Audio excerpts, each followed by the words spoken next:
The first time my wife told me to get out of the car, I honestly thought I'd heard her wrong.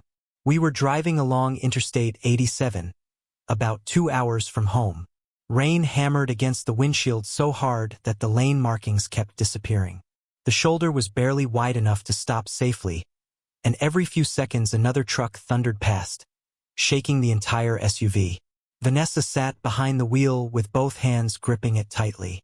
Her phone glowed in the cup holder between us, and Lucas Mercer's voice filled the car through the speaker. "Vanessa, I can't breathe," he said, his voice trembling. "I'm at the station. I don't know where to go. I shouldn't have come back." The moment he spoke her name, I watched her expression change. Her face softened in a way I hadn't seen when she looked at me in months. I glanced at the dashboard clock. 11:42 p.m. "We're still on the highway," I said, trying to stay calm. "If he's really having a panic attack, tell him to call a cab or an ambulance." Her jaw tightened. "He has no one else." "He has an ex-wife," I replied. "He has friends. He has a phone. And apparently he has enough money to spend the night drinking at bars, because that's where he's been texting you from." Vanessa looked at me like I just said something heartless. "He's not well, Adrian. And I'm your husband." The words hung in the air. They were simple. They were true. Somehow they still weren't enough. Lucas let out a weak laugh over the speaker. "Look, I don't want to cause problems. If Adrian's upset, I can just sleep outside. I'm used to being disposable." Vanessa's eyes flashed with concern. "Don't do that," she told him before turning back to me. "See? This is what you always do. You make everything about territory." "Territory?" I stared at her in disbelief. "Vanessa, it's almost midnight. He called while we were driving home from your parents' house. You turned the car around without even asking me. Now you're driving 2 hours in the opposite direction to pick up the man you used to date because he might hurt himself. Then call emergency services." She slammed her palm against the steering wheel. "God, can you stop being so cold for 5 minutes?" Another semi blasted past us, making the SUV shudder. I watched the white lane lines race beneath the headlights, and something inside me quietly shut down. This wasn't the first time Lucas had needed her. He needed her when his divorce became final. He needed her when he lost his apartment, when his band broke up, when his car was repossessed, when he got drunk after a gig, when an old song reminded him of their college days. Every single time, Vanessa told me to be mature. Every single time I stepped aside. Meanwhile, I paid the mortgage. I covered her parents' medical bills. I bailed out her brother after his truck loan fell apart. I bought the SUV we were sitting in. I renovated the house she loved. I stood beside her through every family dinner where her mother joked that I was dependable, if not exciting. Yet somehow, Lucas was always the fragile one. The navigation announced the next exit. Vanessa moved into the exit lane. I leaned over and muted the phone. She gasped. "What are you doing?" "I'm asking you one last time to pull into the next service area and think about what you're doing." "I don't need to think. You're about to choose your ex over your husband in the middle of the night." "No," she snapped. "I'm choosing compassion over ego." I turned to face her. "Pull over." She blinked. "What?"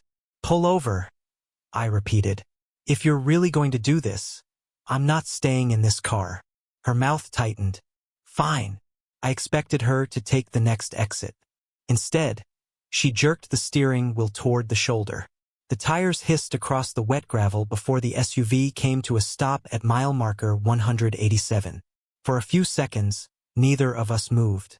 Rain pounded against the windows while the red glow of passing taillights reflected across the wet road behind us. Then she unlocked the doors. "There," she said. "You don't have to be part of this." Lucas was still connected to the call. He had gone silent, but I could still hear him breathing through the speaker. I looked at my wife. 7 years of marriage sat in front of me, wearing the beige coat I'd bought her last Christmas, gripping the steering wheel of an SUV titled in my name, asking me to step out into a storm so she could rescue another man. "You're serious," I said quietly. Her eyes filled with tears, but they weren't for me. I can't deal with your jealousy right now, she replied. It's almost midnight. You have your phone. It's at 8%. There's a service area a few miles back. A few miles back? I repeated. On the shoulder of an interstate. In the middle of a storm? Vanessa swallowed, but she didn't change her mind. Don't dramatize this. Then Lucas spoke again through the speaker, his voice soft and carefully measured. Vanessa, maybe don't leave him there. I don't want him saying I made you do anything. That was the moment I understood. It wasn't guilt. It was strategy. The carefully chosen words, the gentle tone, the performance. He wanted to sound innocent while making sure she stayed on his side.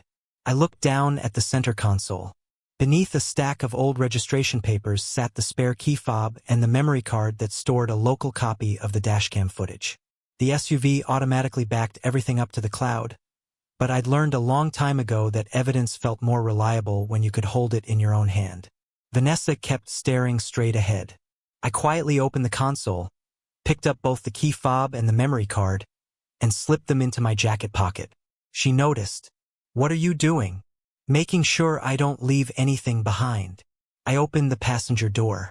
The freezing rain hit my face instantly, and the roar of the highway became deafening. I stepped onto the shoulder and stood beside the SUV with one hand resting on the roof. Through the rain-speckled window, Vanessa looked smaller than she had a moment earlier. Not guilty, just irritated. I leaned down toward the open window. Drive safe, I said. Her expression flickered.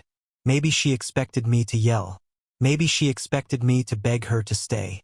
Maybe she thought I'd slam the door, prove my point, then climb back into the SUV. I did none of those things. Instead, I looked her in the eyes and said, "This is the last time you drive away from me." Then I closed the door. For 3 long seconds, she didn't move. Lucas said something I couldn't hear. Then the SUV pulled away. Its taillights faded through the curtain of rain, blended into the stream of traffic, and disappeared around the bend. I stood alone on the shoulder at mile marker 187. Rain ran down the back of my collar. My shoes slowly sank into the wet gravel. My wedding ring felt ice cold against my finger. I didn't cry. I didn't scream. I pulled out my phone. 6% battery. I made one call. Grant Wells answered on the second ring. His voice was rough with sleep. Grant had been my best friend since high school and my attorney for the past 5 years. Most of our work involved contracts and property issues, but he knew my marriage well enough to realize I would never call this late unless something was terribly wrong. I need you to listen carefully, I said.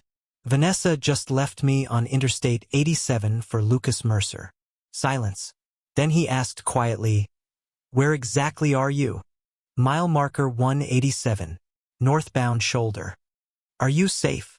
Not really. I'm calling highway patrol right now. Stay as far away from traffic as you can. My phone's almost dead. Anything else? Yeah. I stared into the empty highway ahead. I need you to open a file. What kind of file? A divorce file. The word surprised me. It didn't hurt nearly as much as I expected. Maybe because the real pain had already happened. About 2 minutes later, my phone died. The screen went black. Rain kept falling. I climbed over the guardrail and waited on the muddy strip beyond it, watching headlights cut through the darkness. 23 minutes later, a state trooper pulled in behind me. His name was Officer Daniels. He was tall, gray-haired, and carried the calm confidence of someone who had seen every kind of human mistake imaginable. "Mr. Cole?" he asked. "Yes. Your attorney called this in. Are you hurt?" "No." "Did someone force you out of the vehicle?" I looked back at the rain-soaked highway before answering. "My wife told me to get out. Then she drove away." His expression barely changed, but his eyes sharpened. "Here?" "Yes." He pulled out a notepad. "Vehicle." I gave him the make, model, license plate, and confirmed that I was the registered owner. "Reason she left?" "She went to pick up her ex-boyfriend." His pen stopped for a brief second. Then he nodded. "All right, let's get you somewhere warm." He drove me to the nearest service area. Behind the counter of a closed coffee stand, he let me plug my phone into an outlet. The cashier, a tired woman named Pam, handed me a paper cup of black coffee and politely pretended not to notice how soaked I was. When my phone finally powered back on, the notifications flooded the screen. Vanessa, you made your point. Are you safe? Adrian, answer me. Lucas is in bad shape. Please don't make tonight worse. Then a message from Lucas. Hey man, I hope you found somewhere safe. No hard feelings. Vanessa was just scared for me. A few seconds later, another notification appeared. It was a photo. Lucas had sent it directly to me. He was sitting in the passenger seat of my SUV, wrapped in my spare jacket, smiling weakly at the camera. Vanessa's hand rested on the steering wheel beside him. His caption read, "She's a good woman. Try not to punish her for having a heart." I stared at the picture for a long time. Then I forwarded every message, including the photo, to Grant. His reply came almost immediately. Do not respond. Come to my office or your apartment. Do not go back to the house. But I wasn't going back to the house to argue. I wasn't going back to wait for her. I was going back to leave. Officer Daniels arranged for a roadside assistance driver who was heading south. I paid him double in cash, and by the time we reached my neighborhood, it was 2:18 a.m. The house was dark. It had been my house long before it was ever ours. I'd bought the old lakefront place 3 years before I met Vanessa. Back then, it was falling apart. The plaster was cracked, the wiring was outdated, and rain leaked through the roof into 3 different rooms. I spent 2 summers restoring it with my own hands. After we got married, Vanessa called it our forever home. Her mother called it a good start. Her brother, Tyler, called it the family headquarters whenever he wanted to host football Sundays without paying for the food. I entered my security code, unlocked the front door, and stepped inside. The house was completely silent. I changed out of my soaked clothes, packed 3 suitcases, and took only what belonged to me. Important documents, hard drives, my tools, a few watches, my father's old jacket, the framed photograph of my mother from before she became sick. I gathered my passport, property deeds, insurance papers, the SUV title, our marriage certificate, tax records, and one folder Grant had insisted I keep years earlier. Vanessa used to laugh about that folder. Only you could make marriage paperwork look like a construction permit, she joked. Inside it was our prenuptial agreement. She had signed it happily a month before our wedding, even while her mother complained that it was unromantic and her father asked if I expected the marriage to fail. No, I'd answered. I just believe in being careful. At exactly 3:07 a.m., I slipped my wedding ring off my finger and placed it on the dining room table. Next to it, I left one of Grant's business cards. Then I grabbed the back of an old grocery receipt and wrote a single sentence. Do not contact me except through counsel. That was all. I locked the back door, closed the garage, and climbed into my old pickup truck. Vanessa hated that truck. She always complained that it smelled like lumber and engine oil. If you're enjoying our stories, please take a moment to subscribe to the channel. Your support means the world to us and helps us create more amazing content for you. We're on a mission to reach our first 1,000 subscribers, and every single subscription brings us one step closer. If you enjoyed this video, don't forget to hit the subscribe button. Thank you for being part of our journey.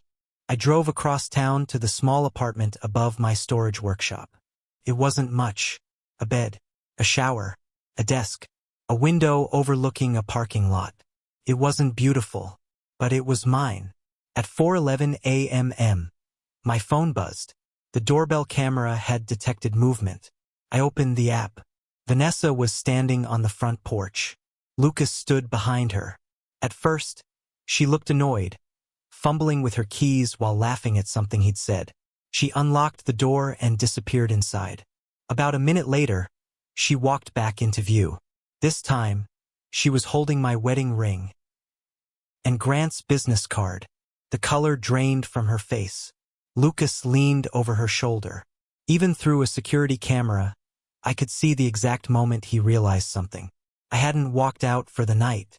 I'd walked out of the marriage. Vanessa immediately pulled out her phone. Mine started ringing. I watched her name flash across the screen. I didn't answer. She called again. Then another call. Then the text started arriving. Where are you? Adrian, this isn't funny. Come home right now. I turned the phone face down on my desk. Outside the apartment window, the first light of dawn slowly spread across the empty parking lot.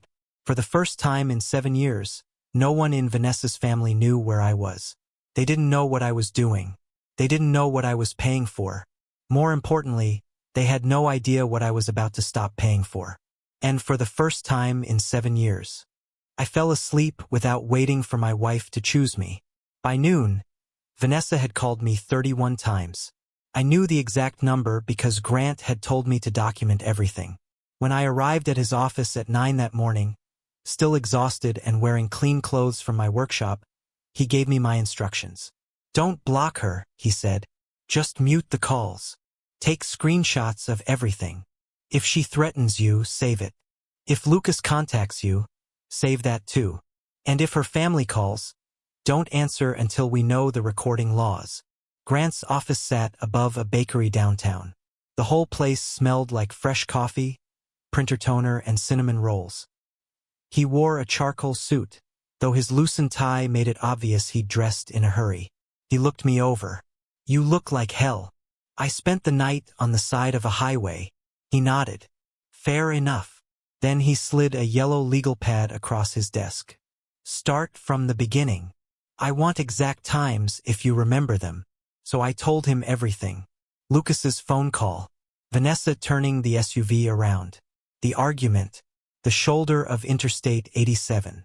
The rain. Officer Daniels. The service station. The photo Lucas sent from my SUV. Grant filled page after page with short, precise notes. When I finally finished, he leaned back in his chair. One question. He looked me straight in the eyes. Do you want a separation? Or a divorce? Divorce. I didn't hesitate. I looked down at my left hand. The wedding ring was gone, leaving behind a pale mark on my finger. There was nothing left to think about. There was only one answer. No. Grant gave a single, understanding nod. Then we'll handle this the right way, Grant said. The lake house is yours alone. The prenup protects it. The SUV is titled in your name, and she's not on the deed. Correct? Correct. What about your finances? We have one joint checking account for household expenses. I put in about 70%. Vanessa contributes 30%. When she remembers, my business account is separate. My savings are separate. My rental income is separate. Credit cards. She has an authorized user card on my platinum account. Grant stopped writing and looked up. Cancel it. Right now. I pulled out my phone. More messages had come in. From Vanessa. I can't believe you'd abandon me emotionally over one bad night. Lucas slept in the guest room. Nothing happened. Mom thinks you owe everyone an apology. Then one from Lucas. She cried all morning. Hope that makes you feel powerful.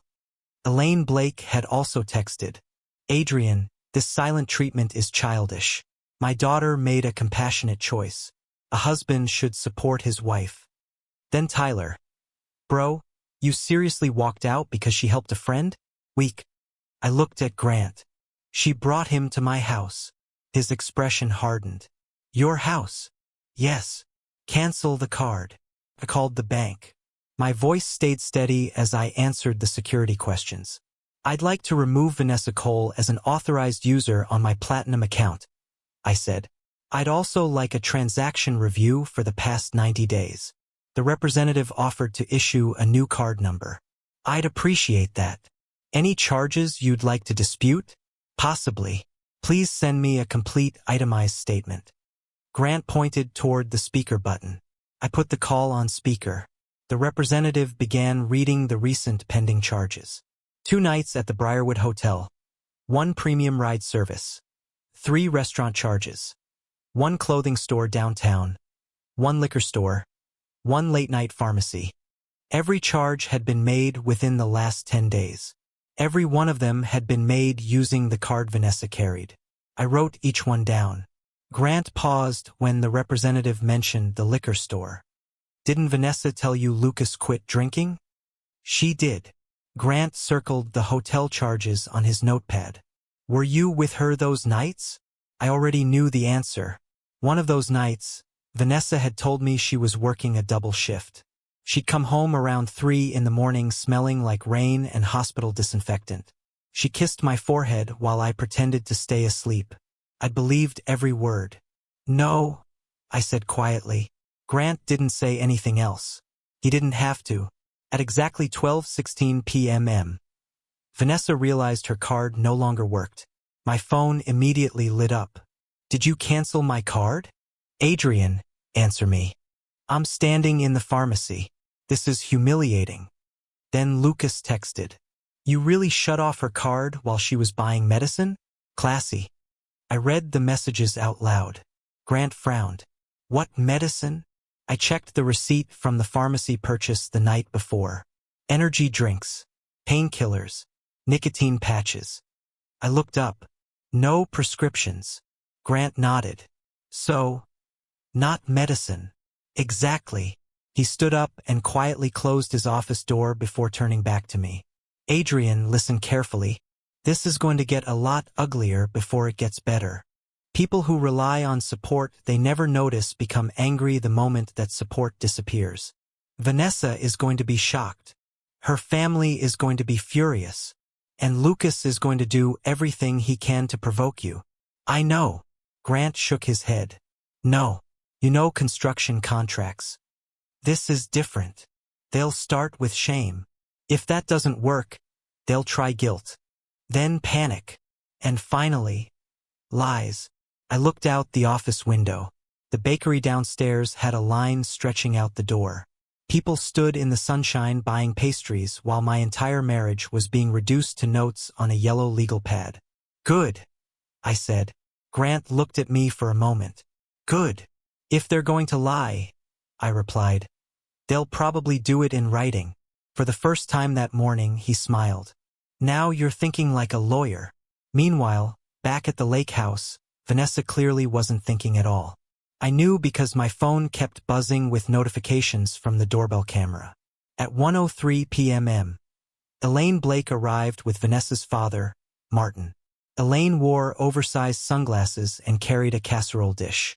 In the Blake family, food was rarely just food. It was usually a way to make a point. Martin walked more slowly.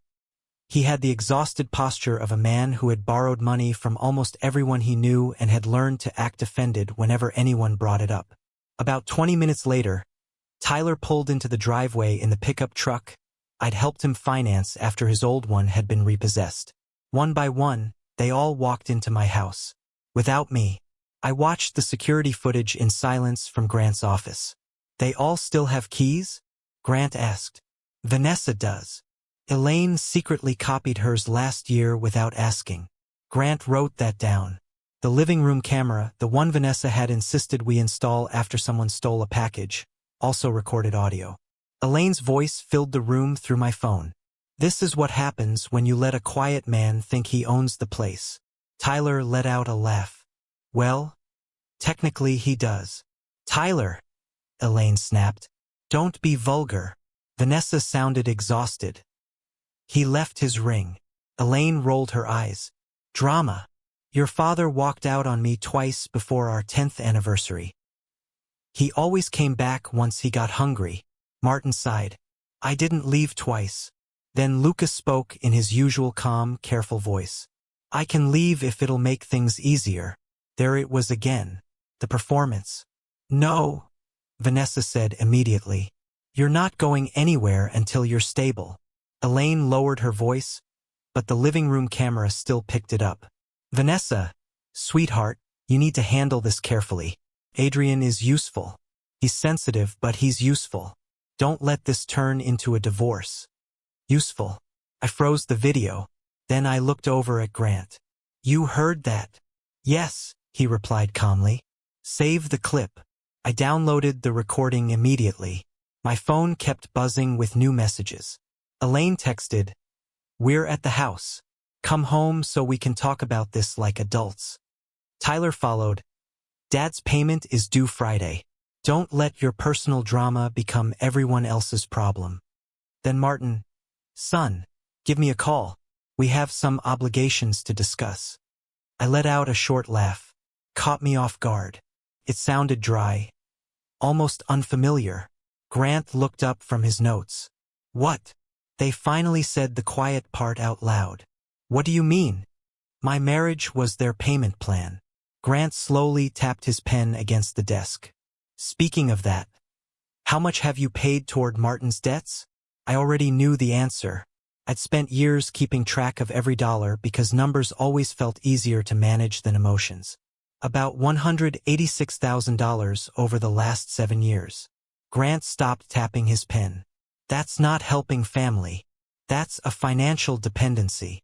I paid it willingly, which means you can stop willingly. I looked at him.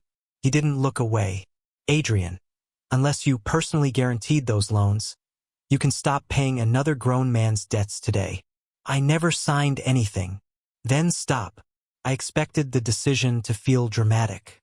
Instead, it felt like taking my hand off a hot stove. I opened my banking app. First, I canceled the automatic payment going to Martin Blake's creditor. Then I canceled the monthly transfer to Elaine. Finally, I stopped paying the gap insurance on Tyler's truck, the payment he'd promised to take over 6 months earlier. 3 taps. 7 years of quietly supporting Vanessa's family ended in less than a minute. At exactly 3:48 p.m. Grant's office phone rang. It was Vanessa. Before answering, Grant informed her that the call was being documented. Then he pressed the speaker button. "Where is my husband?" she demanded. Grant remained calm. "Mrs. Cole, Adrian has retained me as legal counsel. Any communication regarding your marital separation should now come through this office." "My marital separation?" Her voice cracked. "No, this isn't a separation." He threw a tantrum. "I'm not going to characterize my client's position over the phone," Grant replied. "Put him on." "I'm afraid that won't happen." "Grant, come on. We've had dinner together at your house."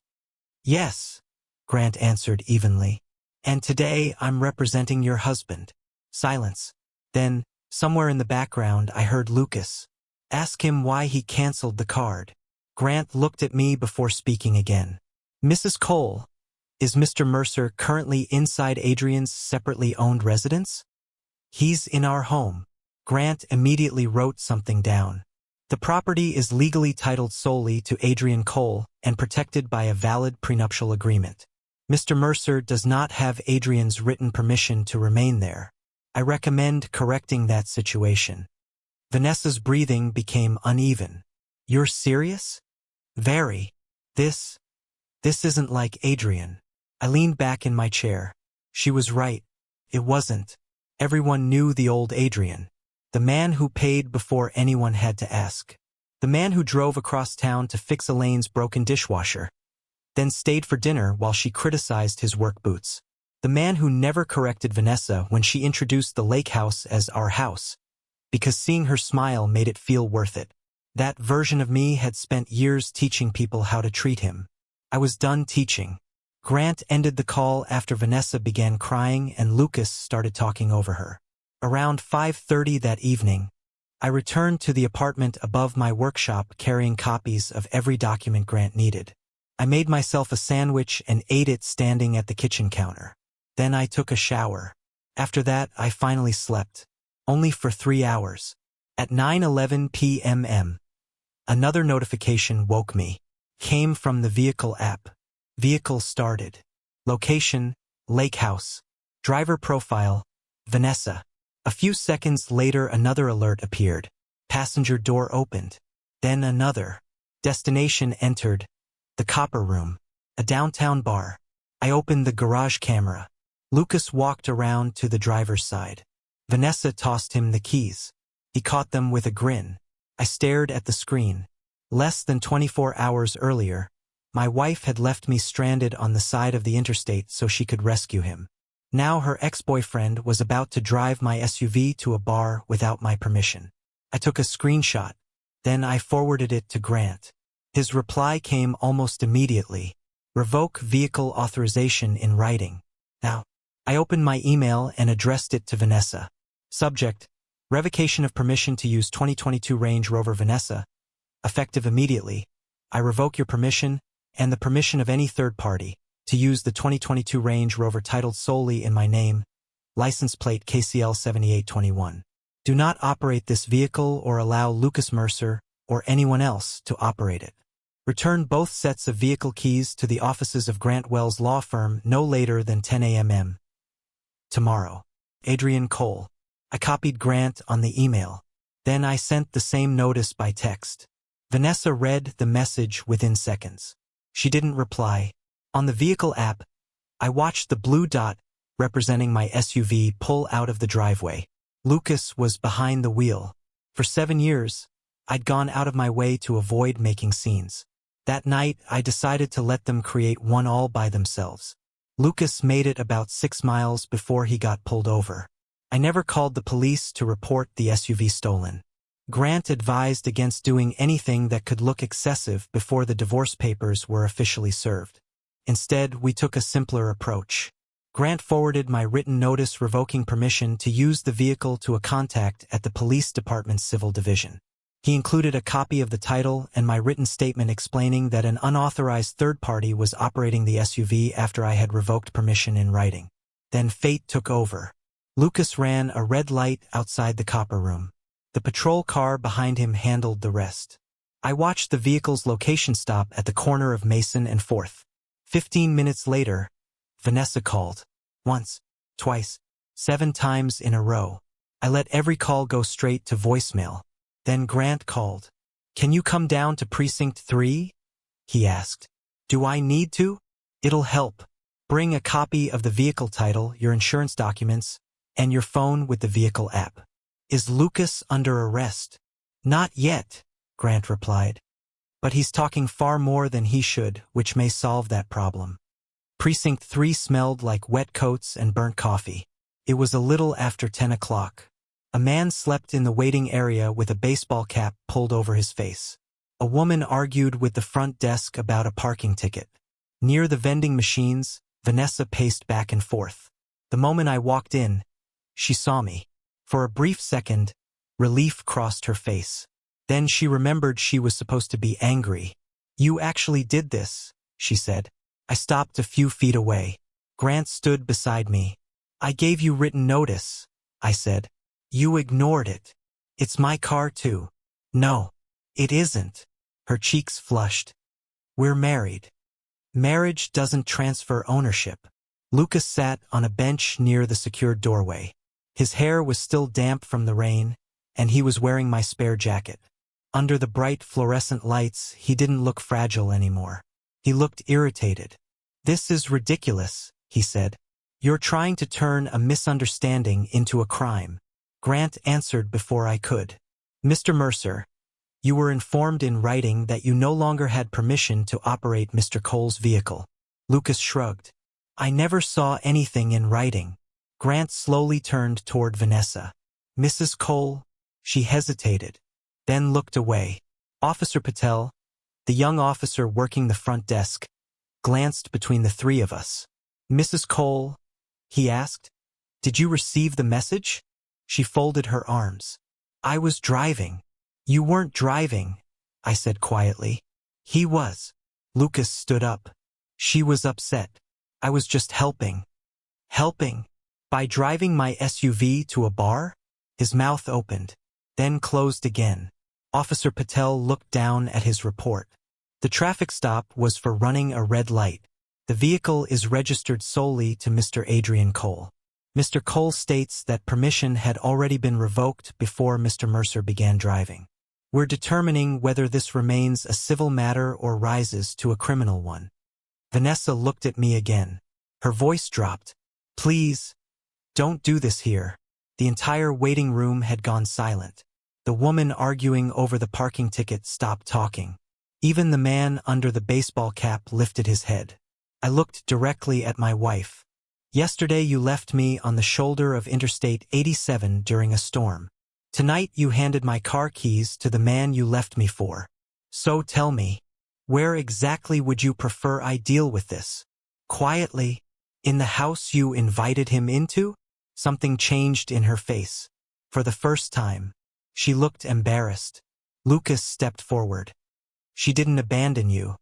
You got out. I turned to face him. You were on speaker. His confident smile faltered.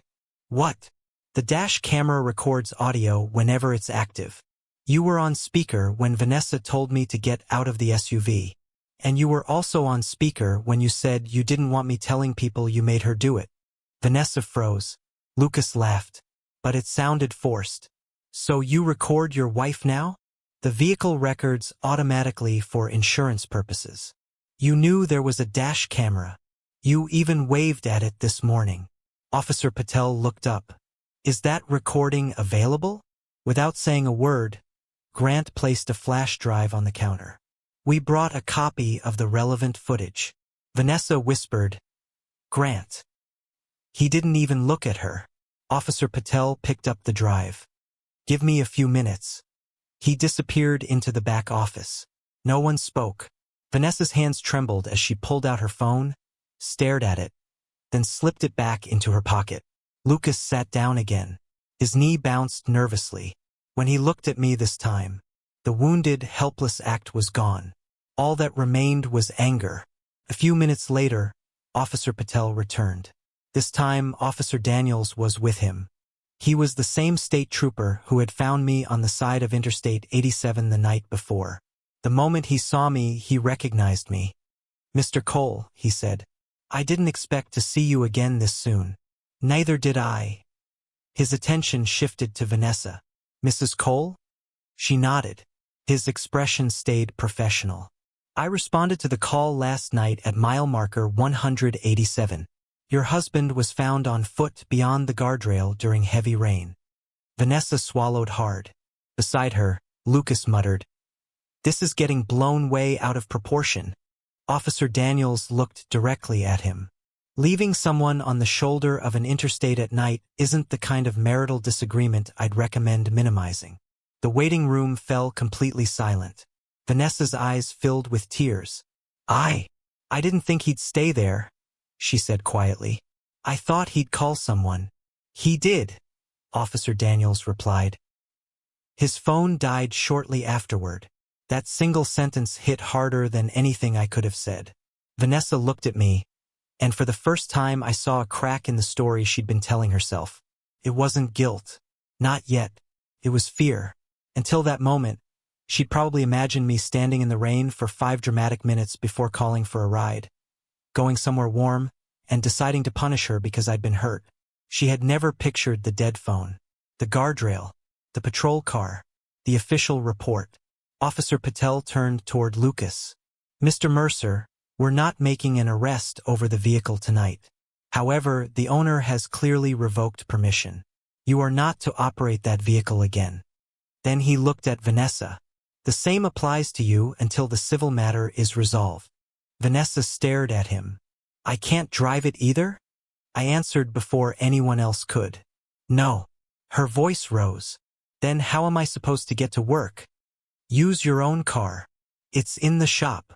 Then call a ride. Lucas looked at me with open contempt. You like this, he said. You enjoy making her suffer. I unlocked my phone and opened a screenshot. This is the photo you sent me last night, I said. You were sitting in my passenger seat, wearing my jacket. I looked him straight in the eyes. You even wrote, try not to punish her for having a heart. Both officers turned toward Lucas. His face turned red. I was just trying to calm things down. No, I replied. You were enjoying it. Vanessa slowly looked at him. Lucas. He shook his head. Don't let him twist this. Grant cleared his throat. Adrian, we have everything we need. I nodded. Officer Patel handed me the paperwork releasing the vehicle. Grant had already arranged for a tow truck to move the SUV to a secure garage near his office. Vanessa watched the documents pass from one person to another as if she were watching something important slip away forever. You're taking the SUV tonight? Yes. But my work uniform is in the back. You can collect your personal belongings under supervision. Her face immediately flushed. Under supervision? I'm your wife. I looked at her for a long moment. Then I quietly answered, no. You're the person who told me to get out. She flinched. Lucas stood up again, his anger finally breaking through. You're pathetic. You actually think owning a house and a nice car makes you a man. Officer Daniels shifted slightly. He didn't say anything. He didn't have to. His posture was warning enough. I smiled. No, Lucas. But you certainly seem interested in using both. Somewhere behind us, the woman arguing over the parking ticket let out what sounded suspiciously like a laugh. Lucas heard it. His face darkened. Vanessa stepped between us. Stop, she whispered. But she wasn't looking at Lucas.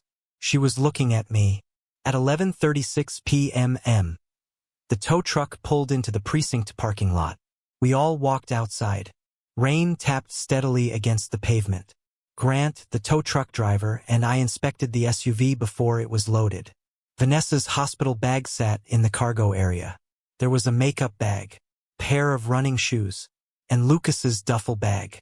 I lifted his bag out and set it on the wet pavement. Lucas rushed forward. Careful with that. Something inside clinked as it hit the ground. Grant glanced at the bag. So, you brought luggage in Adrian's vehicle. Lucas quickly grabbed it. It's just clothes. Of course, Grant replied. Vanessa clutched her work uniform tightly against her chest. Her voice barely rose above a whisper. Adrian, can we talk somewhere private? No. Her eyes filled with tears. You won't even let me explain? You already explained. On the highway. She shook her head. That wasn't me. It was exactly you. The tow truck driver lowered the loading ramp. Rain continued tapping against the metal bed. The flashing red and blue lights from the patrol cars reflected across the SUV's windows. Vanessa looked at the vehicle, then back at me. You're really taking everything. I shook my head. No. I'm taking back what was already mine. She hugged her uniform even tighter. Behind her, Lucas stood soaked, angry, and clutching his duffel bag like a man who had expected another comfortable night at the lake house, but instead found himself standing outside a police station in the rain. As I turned to leave, Officer Daniels called after me. Mr. Cole. I stopped. If you move forward with the divorce. He nodded toward Grant. Ask your attorney to get a certified copy of last night's incident report. Grant gave a quiet nod. I already planned to, Grant replied. Officer Daniels gave a small nod. Vanessa kept staring at the floor. Lucas muttered just loudly enough for me to hear. Control freak. I turned and looked at him. For a split second, I remembered the man I used to be. The version of me who would have answered. Who would have defended himself. Who would have tried to make everyone understand his intentions.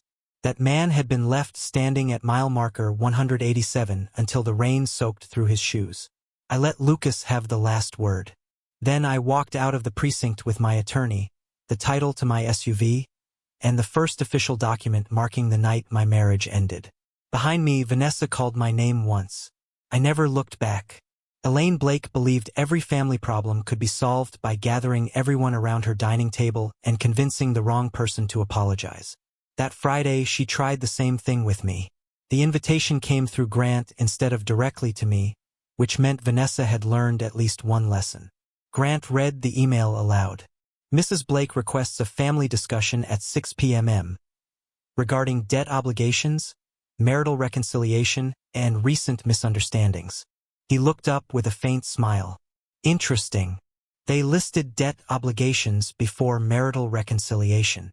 At least she's accidentally being honest. I'll go, I said. His smile disappeared. Why? Because they'll all be there. Vanessa, her parents, Tyler, and Lucas too, if they're foolish enough to bring him. I want one conversation. One clean conversation. I want them to tell me exactly what they think I owe them.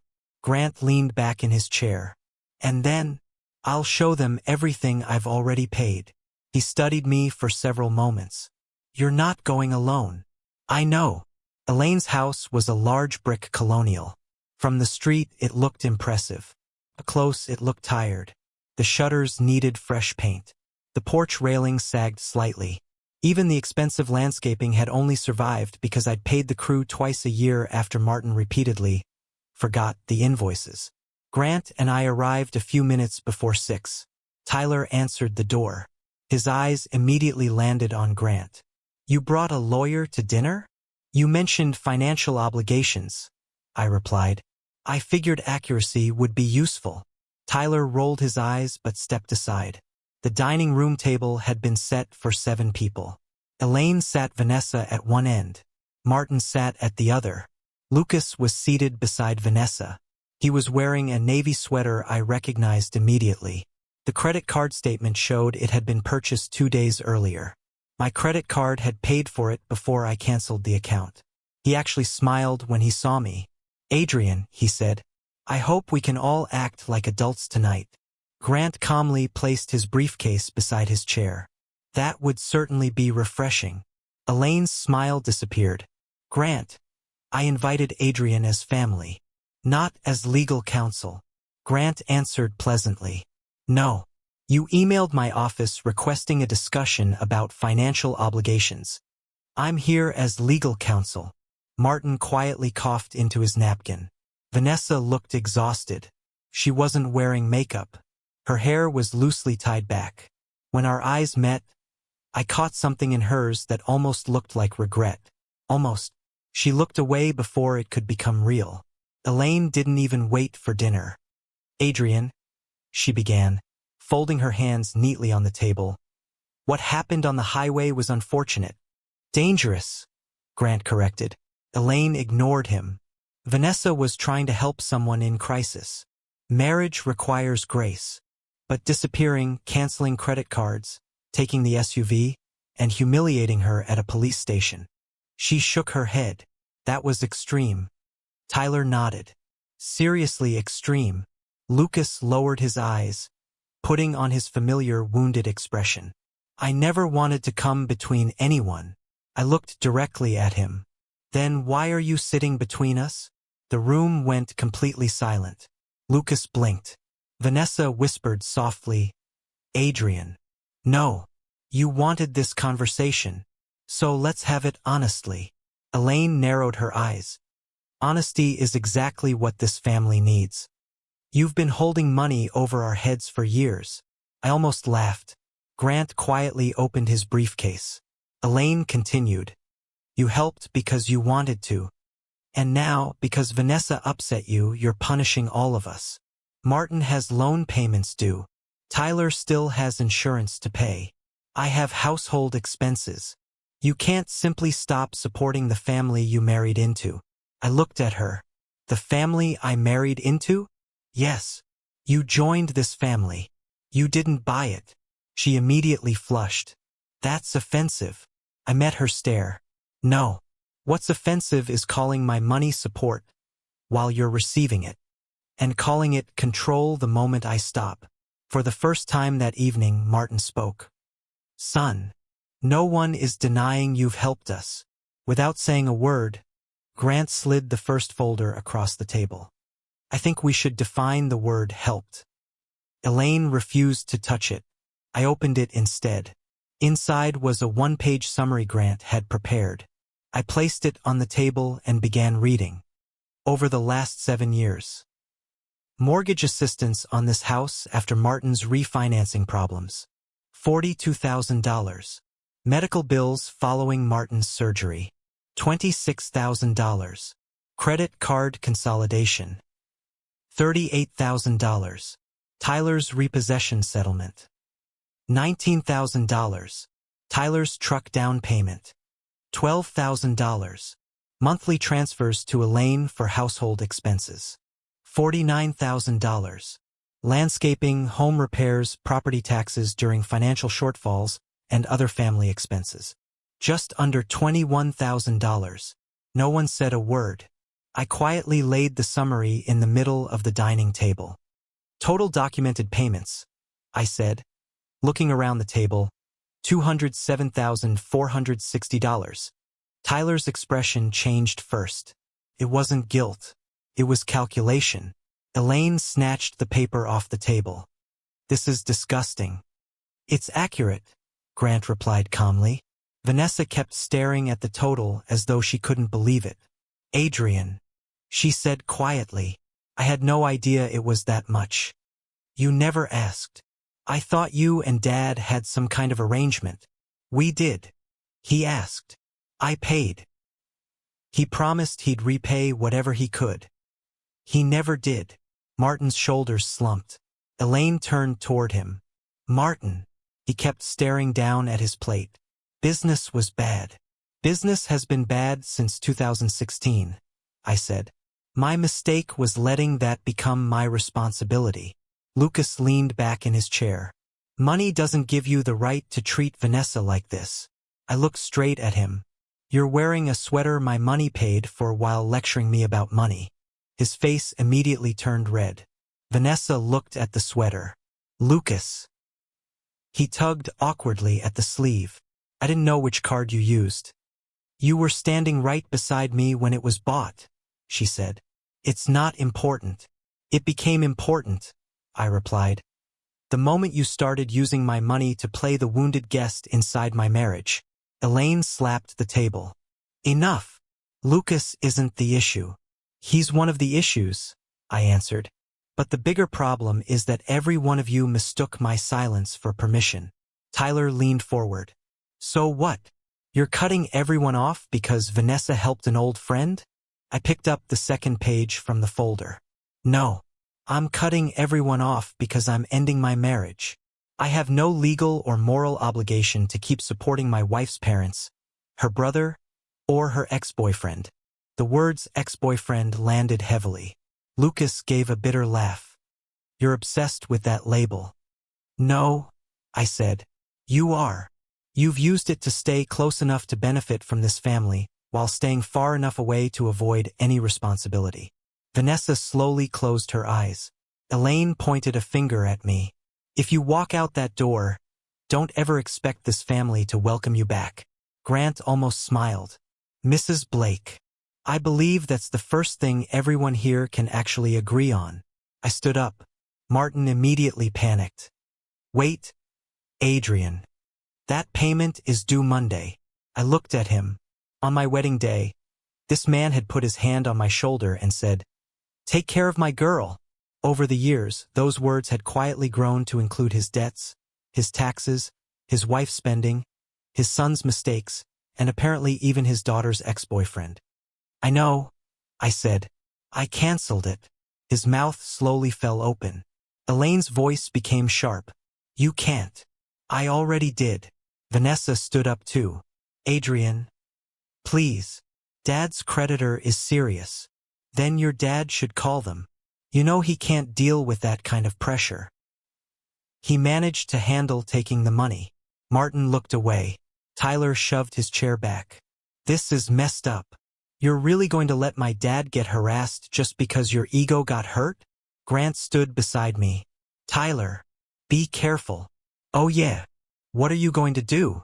Sue me too. I met his eyes. No. But I will let your lender know I'm no longer covering your missed insurance payments. After that, your truck loan can deal with you directly.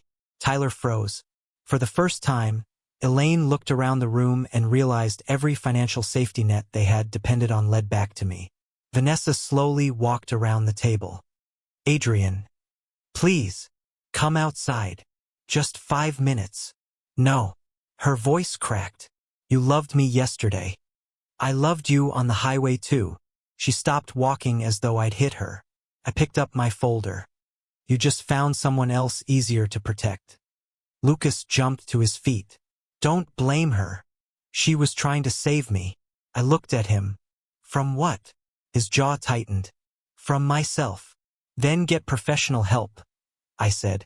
Stop using my wife as your shelter. And my money as your mattress. Elaine gasped. Tyler muttered a curse. Martin covered his face with both hands. Vanessa barely whispered, That's cruel. I shook my head. No. Leaving me beside an interstate in the middle of the night was cruel. This, I held up the folder, is just accounting. Grant and I walked toward the front door. Behind us, Martin's phone started ringing. He answered nervously. Hello? As he listened, the color drained from his face. Elaine rushed toward him. Who is it? He covered the phone and looked terrified. Crestline Recovery. Tyler muttered. Already. I paused with my hand on the doorknob. Elaine looked at me with pure anger. But underneath the anger was fear. Adrian, you need to fix this. I opened the front door. A light rain had started falling again. No, I said. I needed to fix myself. Then I stepped outside. A moment later, Vanessa followed me onto the porch barefoot. Adrian. I turned. She wrapped her arms around herself against the cold. I honestly didn't know they depended on you that much. You liked not knowing. That's not fair. It's the truth. Tears rolled down her cheeks. Lucas is leaving tomorrow. He should have left years ago. I mean it. So do I. She glanced back through the dining room window. Lucas was standing there watching us, his face tight with frustration. For the first time, Lucas didn't look hurt. He looked trapped. Vanessa looked at me with tears in her eyes. What do you want from me? I thought about mile marker 187. The pouring rain. The taillights disappearing into the darkness. The moment she unlocked the doors and told me to get out. I want you to communicate through my lawyer, I said. Then I walked to my pickup, got in, and drove away. Behind me, the family I had supported for 7 years finally had to answer their own phone calls instead of expecting me to do it. The first missed payment didn't destroy the Blake family. It simply exposed the truth. I had been holding up half their world all along. Martin called me 6 times that Monday morning. Elaine called 12. Tyler sent 5 messages, each angrier than the one before. Tyler, you're really going to let them come after Dad? Tyler, this isn't about Vanessa anymore. This is family. Tyler, answer your phone, man. Tyler, you think you're better than us because you have money. Tyler, don't forget who welcomed you. I read that last message twice before forwarding it to Grant. He replied almost immediately. They welcomed your payments. There's a difference. Vanessa didn't text until noon. Vanessa, Dad is shaking. Mom is crying. Please call the creditor just once. I stared at the message. A few seconds later, another one appeared. Vanessa, I know you're angry at me, but don't punish them. There was that word again. Punish. People love calling consequences punishment when they've spent years being rescued. I didn't reply. At 3:30 that afternoon, Vanessa came to my workshop. The security camera above the roll-up door sent me a notification. She was standing beside my old pickup wearing her hospital scrubs. Her hair was tied back, and her face looked pale from either a long shift or an even longer argument. Upstairs, I was sitting at my desk on a video call with Grant, reviewing the first draft of the divorce petition. She's here, I said. Grant let out a quiet sigh. Don't let her inside. I won't. And don't have an emotional conversation alone. I know. I said I knew. But when I walked downstairs and opened the side door, knowing didn't make it any easier. Vanessa looked exhausted. Not dramatic. Not polished. Just tired. It reminded me of the nights she'd come home after difficulty or shifts, drop her hospital badge on the counter, and collapse into a chair as if it weighed 10 pounds. For years, I had met that version of her with hot tea, dinner, clean sheets, and quiet. Now I stood in the doorway with one hand resting on the frame. You shouldn't be here, I said. She searched my face. I went home. You changed the alarm code. I changed my alarm code. That was my home too. You have 10 days to collect your personal belongings. She flinched. So, the divorce papers are real. Yes. I haven't been served. You will. She looked past me into the workshop. Tools lined the walls. Half-finished furniture sat beneath drop cloths. This place had never impressed her. She used to call it your cave and complain that I always smelled like sawdust when I came upstairs. Now it was the only place she wanted to enter. Can we talk without Grant? She asked. No. Adrian, please. I stayed silent. Her lips trembled. I made a mistake on the highway. Yes.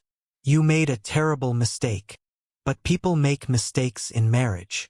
Not every mistake ends with someone being left on the shoulder of an interstate. Her eyes filled with tears.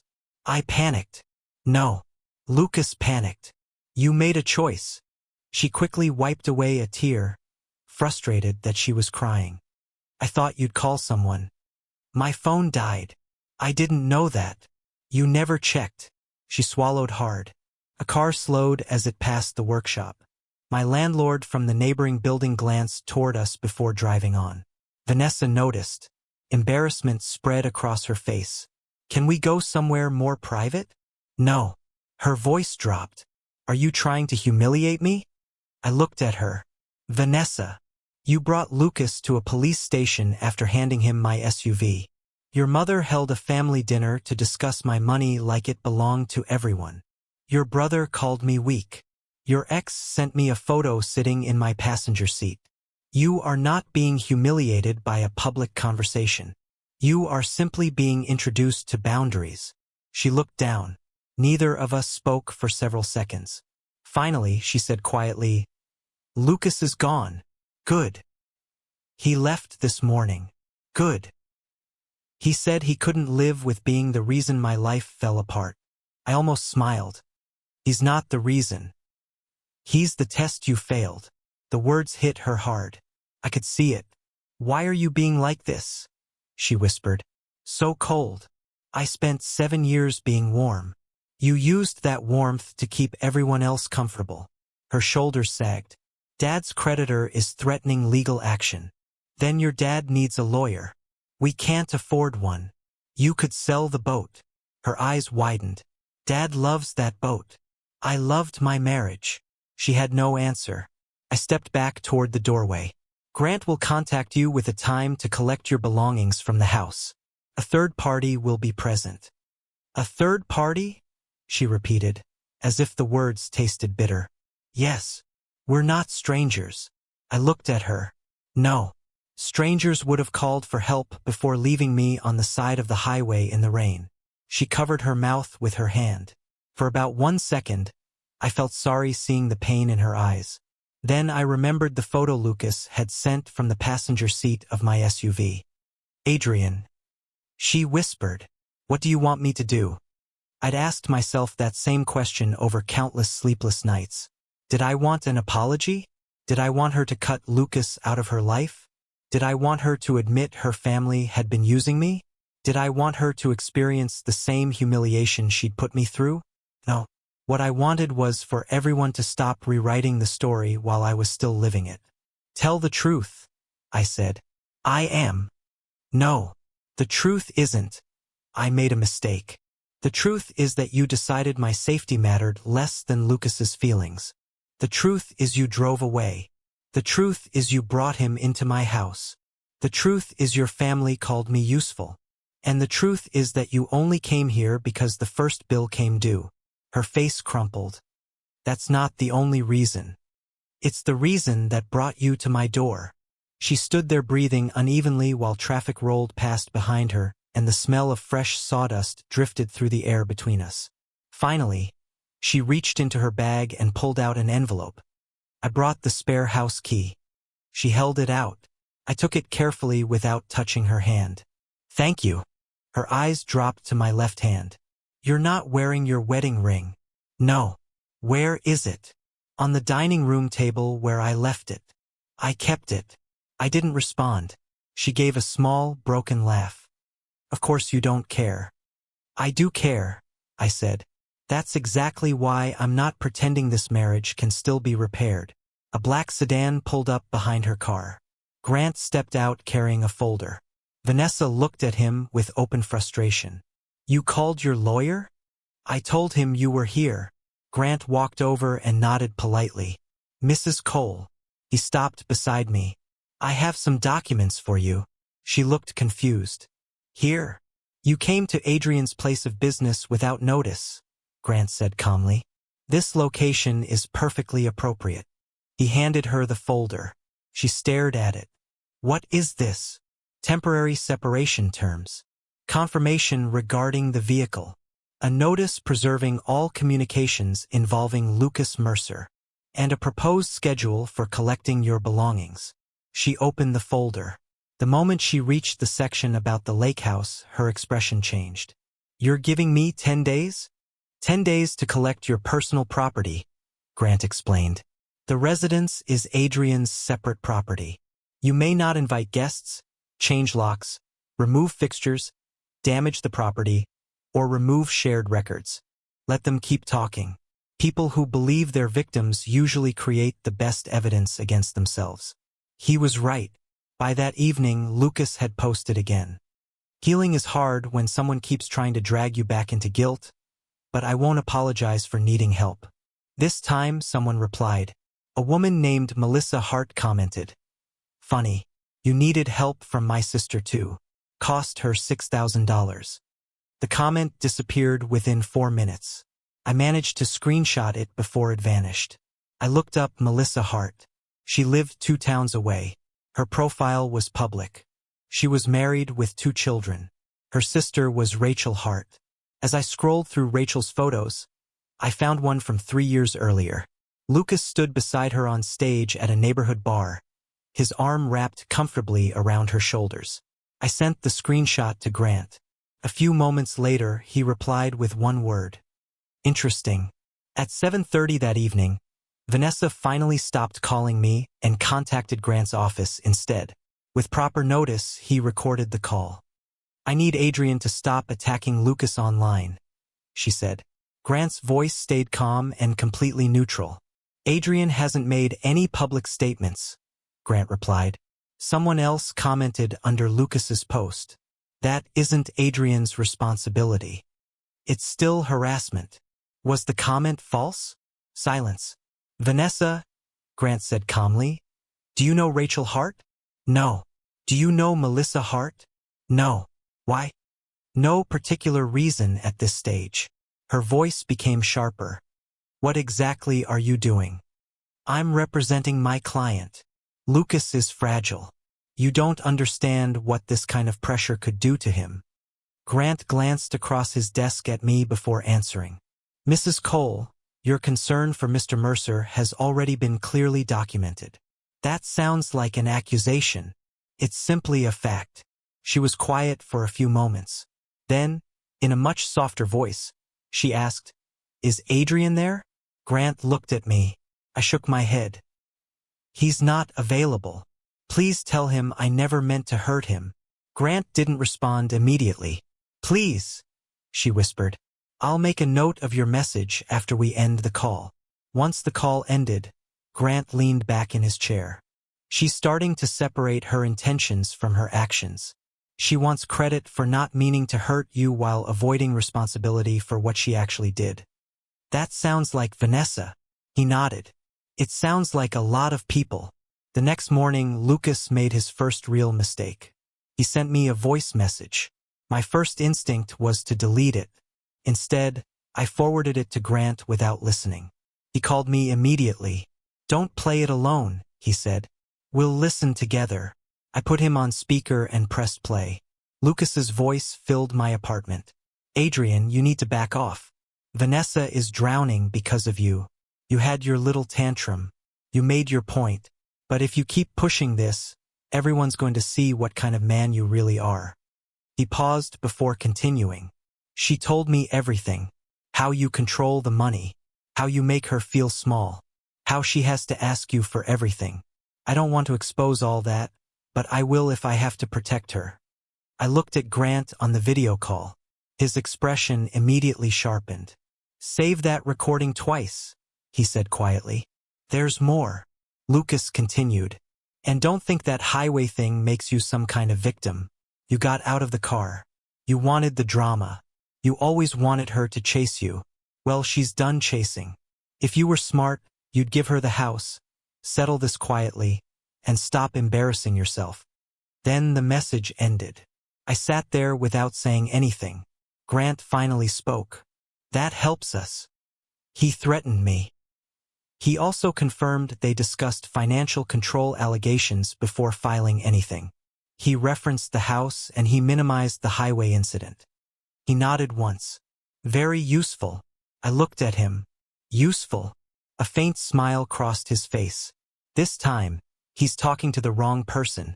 That afternoon, the Briarwood Hotel confirmed they had preserved the records. Harborview Suites sent the same confirmation shortly afterward.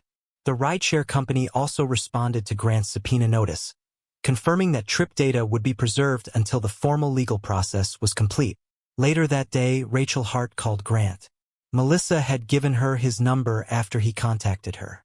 Rachel agreed to give a recorded statement.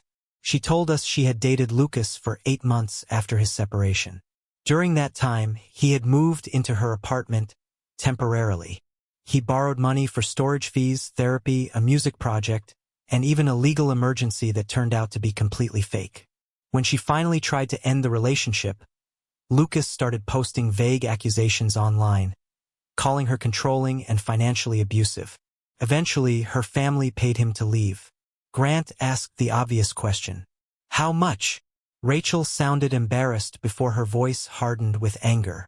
About $8,000 if you count the rent. She took a breath. He makes you feel like you're saving him. Then, the moment you want your own life back, he makes you feel like a terrible person. I stared out the window. Vanessa hadn't invented this pattern. She had walked straight into it. Maybe she believed she was different. Or maybe she believed I would always absorb the cost.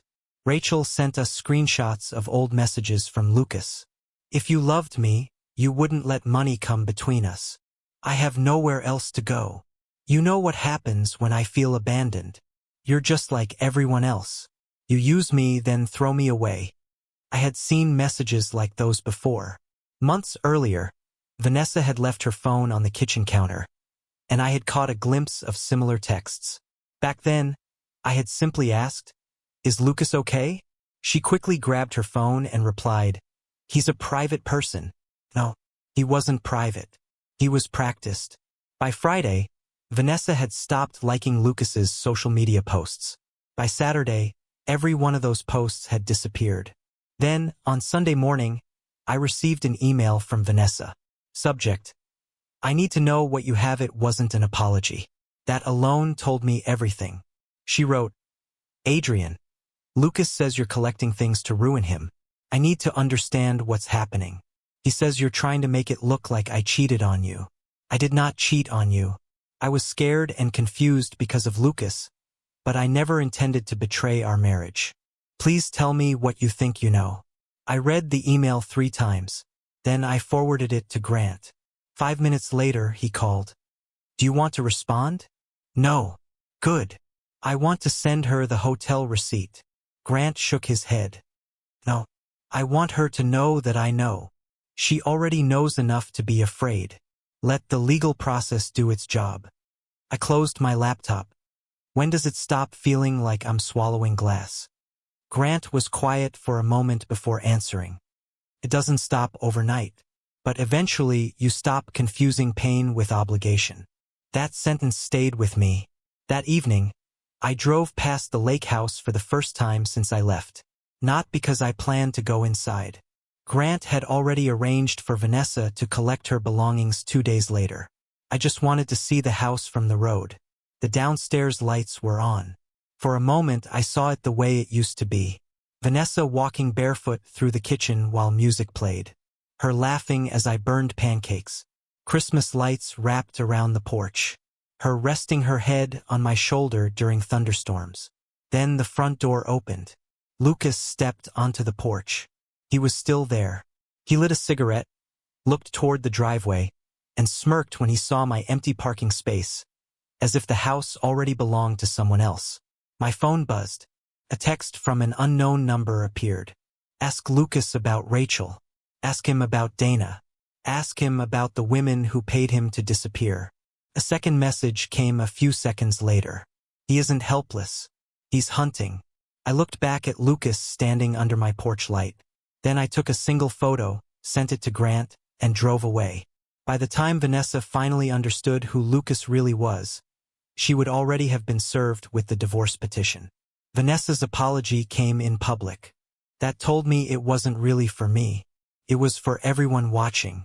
Her cousin Marissa hosted a family brunch every month at a restaurant called Blue Finch, a bright little place with white tablecloths and overpriced omelets. I'd been dragged there often enough to know which chairs wobbled and which waiter hated splitting checks for the Blake family. The invitation came from Marissa, not Vanessa. Adrian, I know things are tense, but everyone loves both of you. Come to brunch. No pressure. Just family. I forwarded it to Grant. He replied with 3 words. It is pressure. A second message followed. But if you go, I'll stay nearby. Bring documents, not emotions. So I went. Not because I wanted reconciliation. Because public lies grow fastest when no one challenges them. When I walked into Blue Finch at 11:05 that Sunday morning, nearly 20 people turned to look at me. Vanessa sat near the middle of the long table. Elaine was beside her with her chin held high. Martin looked smaller than I remembered. Tyler was staring down at his phone. Lucas sat 2 seats away from Vanessa instead of beside her. It felt intentional, like someone had decided that appearance mattered. He was wearing another new shirt. I wondered who had paid for that one. Marissa stood as soon as she saw me. Adrian, I'm really glad you came. Elaine forced a tight smile. We're hoping everyone can speak with love today. I brought accuracy, I said. Love already seems to have enough people speaking for it. Several relatives suddenly became very interested in their plates. Vanessa looked at me. She had lost weight. Dark circles sat beneath her eyes. Can we talk outside? She asked quietly. No. Her lips parted. But before she could say anything, Lucas leaned forward with a gentle expression. Maybe talking in private would be kinder. I looked directly at him. You've had plenty of kindness in private. Let's try the truth in public.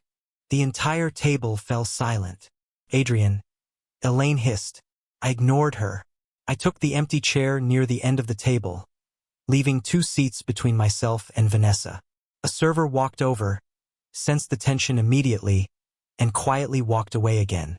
Marissa cleared her throat. Look, nobody wants to take sides. Tyler muttered. Some people already have. I reached into my jacket, unfolded a sheet of paper, and laid it on the table. I agree, I said. Let's make taking sides unnecessary. Vanessa looked down at it. What's that? A timeline. Elaine gave a short laugh. Of course you brought a timeline to brunch. Yes, I replied, because everyone here has heard different versions of what happened. I'm going to share one version, and every part of it comes with records. Lucas narrowed his eyes. Records can be twisted. Then feel free to correct me. He didn't say another word. I looked around the table. On May 3rd, Vanessa told me she was working a double shift. That same night, my credit card paid for a king room at Harborview Suites. 2 key cards were issued. The entire table froze. Vanessa's face lost all its color. Elaine spoke first. This is completely inappropriate. No, I said calmly. Keeping it vague is inappropriate. Vanessa's voice trembled. That wasn't what you think. I looked at her. What exactly do you think I think? She opened her mouth. Nothing came out. Lucas stepped in. I was in a bad place. She got me a room because I didn't have anywhere safe to stay. 2 key cards, I reminded him. He nodded. She helped me get settled. Room service arrived at 1:12 a.m. They checked out late the next morning. Somewhere down the table, a spoon clinked against a plate. Marissa looked at Vanessa and whispered, Vanessa. Vanessa covered her face. I slept in the chair, she said. The words sounded rehearsed, desperate. I nodded. Then there was May 17th. Briarwood Hotel. Same credit card. 2 nights. Lucas's expression hardened. So now you're stalking credit card receipts? I looked at him calmly. I'm reviewing charges made on my own account. That doesn't prove anything. No, I replied. But it proves you had no problem spending my money while calling me controlling. Tyler shifted uncomfortably in his chair. Elaine finally spoke. Adrian, stop. This is humiliating. I turned to Vanessa. Was mile marker 187 humiliating for you? She slowly lowered her hands. Tears streamed down her face. I pulled out my phone. I'm going to play 38 seconds from the dash cam. Not the whole recording. Just enough. Please don't, Vanessa whispered. I hesitated. For a brief moment I almost stopped. Then Lucas spoke. Because it doesn't show what he claims it does. I pressed play. The first thing everyone heard was rain. Then came Vanessa's voice. God, can you stop being so cold for 5 minutes? My own voice answered, calm but tight. I'm your husband. Then Vanessa again. I can't deal with your jealousy right now. A moment later, Lucas's voice came through the speaker. Vanessa, maybe don't leave him there. I don't want him saying I made you do anything. The clip ended. No one moved. Hearing that I'd been left on the side of the highway was one thing. Hearing the pounding rain, the passing trucks, and the sound of my wife unlocking the doors while I sat beside her was something else entirely. Marissa covered her mouth. Martin stared at the table. Tyler refused to look at me. Elaine's face had gone stiff, the way it always did when reality embarrassed her. Lucas finally broke the silence. That clip is selective. I met his eyes. You want me to play the rest? He said nothing. Vanessa was crying openly now. I don't remember it sounding like that, she whispered. I believed her. People rarely remember themselves clearly when they've convinced themselves their cruelty was justified. I placed another document on the table. These are text messages between Lucas and Vanessa from the days after I left. They were recovered from Vanessa's own phone backup after legal preservation was requested. Vanessa looked at Lucas. What messages? Lucas pushed back his chair. I'm not sitting here for this. Ignoring him, I read the first message aloud. Lucas. He'll come back if you make him feel guilty enough. Men like Adrian need to be needed. Don't beg. Let the bills scare him. Vanessa froze. I read the next one. Lucas. If he wants a divorce, make him pay for being the stable guy. House, car, support. He can afford it. A quiet murmur spread around the table. Elaine whispered, Lucas. He pointed at me. You're violating privacy. Right on cue, Grant appeared beside the host stand. No, he said calmly. These are legally preserved communications relevant to an ongoing marital proceeding and possible financial coercion. Elaine stared at him. You were waiting? Grant smiled politely. I was having coffee. Lucas snatched his jacket off the back of his chair. Vanessa stood too. Did you send those? He looked at her. Vanessa, he's twisting everything. She took another step. Did you send those? For just a fraction of a second, his expression changed. The mask slipped. You were falling apart, he said. I was trying to help you keep your husband from steamrolling you. A man who thinks paying the bills makes him untouchable. I stood. No, Lucas. I looked directly at him. I think paying the bills means I have the right to stop. The table fell silent again. Then I turned to everyone else. I am no longer paying Martin's personal debts. I am no longer covering Tyler's vehicle expenses. I am no longer funding Elaine's household account. Vanessa has already been served with divorce papers. The lake house is my separate property. She'll be collecting her personal belongings this week. Elaine let out a strangled sound. You can't announce private family business like this. I looked at her. You invited the family here to watch my apology. They can watch my boundaries too. Vanessa stepped toward me. Adrian. I didn't know he was saying those things. You knew enough. No, she said, shaking her head. I knew he was angry. I didn't know he was using me. You knew I was hurting. I held her gaze. That didn't stop you from using me. Her face crumpled. I quietly gathered the papers and slipped them back into my folder. Lucas headed for the exit. Grant simply stepped aside and let him pass. Just as Lucas reached the door, Marissa's husband, Ben, spoke for the first time. Hey, Lucas. Lucas stopped and turned. Ben held up his phone. Did you date Rachel Hart? Lucas froze. The entire room shifted. Vanessa looked back and forth between them. "Who's Rachel?" "Nobody," Lucas answered quickly. Ben's voice turned cold. "My sister knows her. She says you owe money to 3 different women. And a storage company." "That's a lie." Ben gave a faint smile. "Funny. She said that's exactly what you'd say." Lucas didn't make a scene. He just left. Somehow that was even more satisfying. Vanessa slowly sank back into her chair. Elaine reached for Vanessa, but Vanessa stepped back. "Don't," she whispered. Then, for the first time since the night on the highway, she looked directly at me. There was no anger in her eyes anymore. No excuses. No outrage. Just the first hint that she finally understood. "Adrian," she asked quietly, "what happens now?" I closed the folder. "Now you find your own ride home." With Grant beside me, I walked out of Blue Finch. Behind us, 20 people remained seated at what had started as a family brunch, but had become the moment the truth finally came out. Outside, the sky was painfully clear. Grant loosened his tie. "Well," he said, "that went well." I glanced back through the restaurant window. Vanessa was sitting alone while the rest of her family argued around her. Lucas was gone. Elaine was talking with sharp, frantic gestures. Tyler looked furious. Martin looked scared. "No," I said. "It went honestly." Grant looked at me. "That's not always the same thing." For the first time in days, I almost smiled. "No," I said, "but it's better." Lucas filed a police report at 9:18 Tuesday night. By 9:46, Grant already knew about it. At 10:05, I was driving back to Precinct 3, this time under a clear sky, with a fully charged phone and my attorney waiting outside. The accusation was simple. Lucas claimed I had threatened him outside Blue Finch after brunch, followed him to his motel, and warned him that if he didn't leave Vanessa alone, I would make him disappear. It was dramatic. It was also incredibly stupid.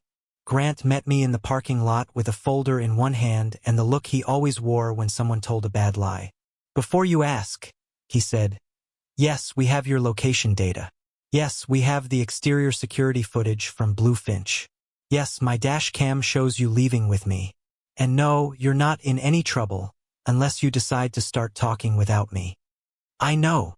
Say it anyway. I won't speak without you." "Good." Inside the station, Officer Patel didn't seem surprised to see us. Officer Daniels was there too, leaning against the front desk with his arms folded. Lucas sat in the waiting area with Vanessa beside him. She looked devastated. Not because of me, because part of her still wanted to believe Lucas was telling the truth. The moment she saw me, she stood. "Did you follow him?" I looked at her. "After everything you've seen, that's the first question you ask?" Her expression faltered. I had to ask. "No," I replied. "You wanted the answer to make all of this easier." Lucas slowly got to his feet. There was a fresh red mark near his cheekbone. It looked recent. It also looked convenient. "Don't come near me," he said loudly. Officer Patel looked up. Grant answered before I could. "Mr. Mercer, perform for the cameras if you want, but remember where you are." Lucas's eyes instinctively flicked toward the ceiling. Funny. He forgot about cameras whenever they exposed him, but he remembered them whenever they might help him. Officer Daniels motioned for us to follow him into a side interview room. "Mr. Cole, Mr. Wells, we're going to take a preliminary statement." Grant placed a stack of documents on the table. "We'll provide a written statement along with supporting records." The officer looked almost relieved. "Please." Grant started with the timeline. The Blue Finch brunch ended at 12:14 p.m. According to the restaurant receipt, Adrian and I left together at 12:16. My dash cam recorded him getting into my vehicle. We arrived at my office at 12:31, confirmed by the building's access logs. He remained there until 2:04 p.m. His workshop security camera then recorded him arriving home at 2:27. Grant looked up. Mr. Mercer claims Adrian confronted him at the Lakeside Motor Inn at 1 p.m. Then he slid several printed photos across the table. Unless my client has learned how to teleport, he said. That allegation simply doesn't hold up. Officer Patel studied the documents. Grant smiled slightly. We also sent a preservation request to the Lakeside Motor Inn. Since Mr. Mercer is relevant to our ongoing case, the motel preserved its exterior security footage. It shows him arriving alone at 1:02 p.m. At 1:08, he's seen arguing with an unidentified man. He paused. That man is not Adrian. Officer Daniels looked up. Unidentified man? Grant slid another photograph across the table. We believe he may be a debt collector or someone connected to one. The vehicle's license plate is clearly visible. We'll leave that part to your investigation. Officer Daniels studied the image. Lucas stood in the motel parking lot, his face turned partly away from the camera. A heavy-set man in a leather jacket stood inches from him, pointing a finger directly at his chest. The timestamp read 1:09 p.m. Officer Patel nodded. So the mark on his face likely came from that confrontation. Not from my client, Grant replied. I stayed silent. It was a strange feeling, watching a lie fall apart without having to lift a finger. The old version of me would have been arguing with Lucas in the station lobby, trying to defend myself. This time, the evidence did all the talking. Vanessa's face went pale. Even from across the room, I could see her turn toward Lucas. He immediately started shaking his head, talking fast, trying to explain. Vanessa took a step back. Not a big one, just enough. 20 minutes later, Officer Patel returned. Mr. Cole, we won't need anything else from you tonight. Based on the evidence you've provided, we won't be pursuing Mr. Mercer's complaint against you. We will, however, be looking into whether he knowingly filed a false report. Grant nodded. We appreciate that. There's one more issue, Officer Patel added. I looked at him. Mrs. Cole's card was flagged this afternoon for possible unauthorized use. Grant's expression sharpened. By whom? The bank's fraud department contacted her after noticing suspicious transactions. There were charges at the Lakeside Motor Inn, a pawn shop, and an online money transfer. Mrs. Cole says Mr. Mercer had access to the card but did not have permission to make all of those purchases. I looked through the glass. Vanessa was sitting with both hands covering her mouth. Lucas was no longer beside her. He was standing near the far wall, talking to another officer.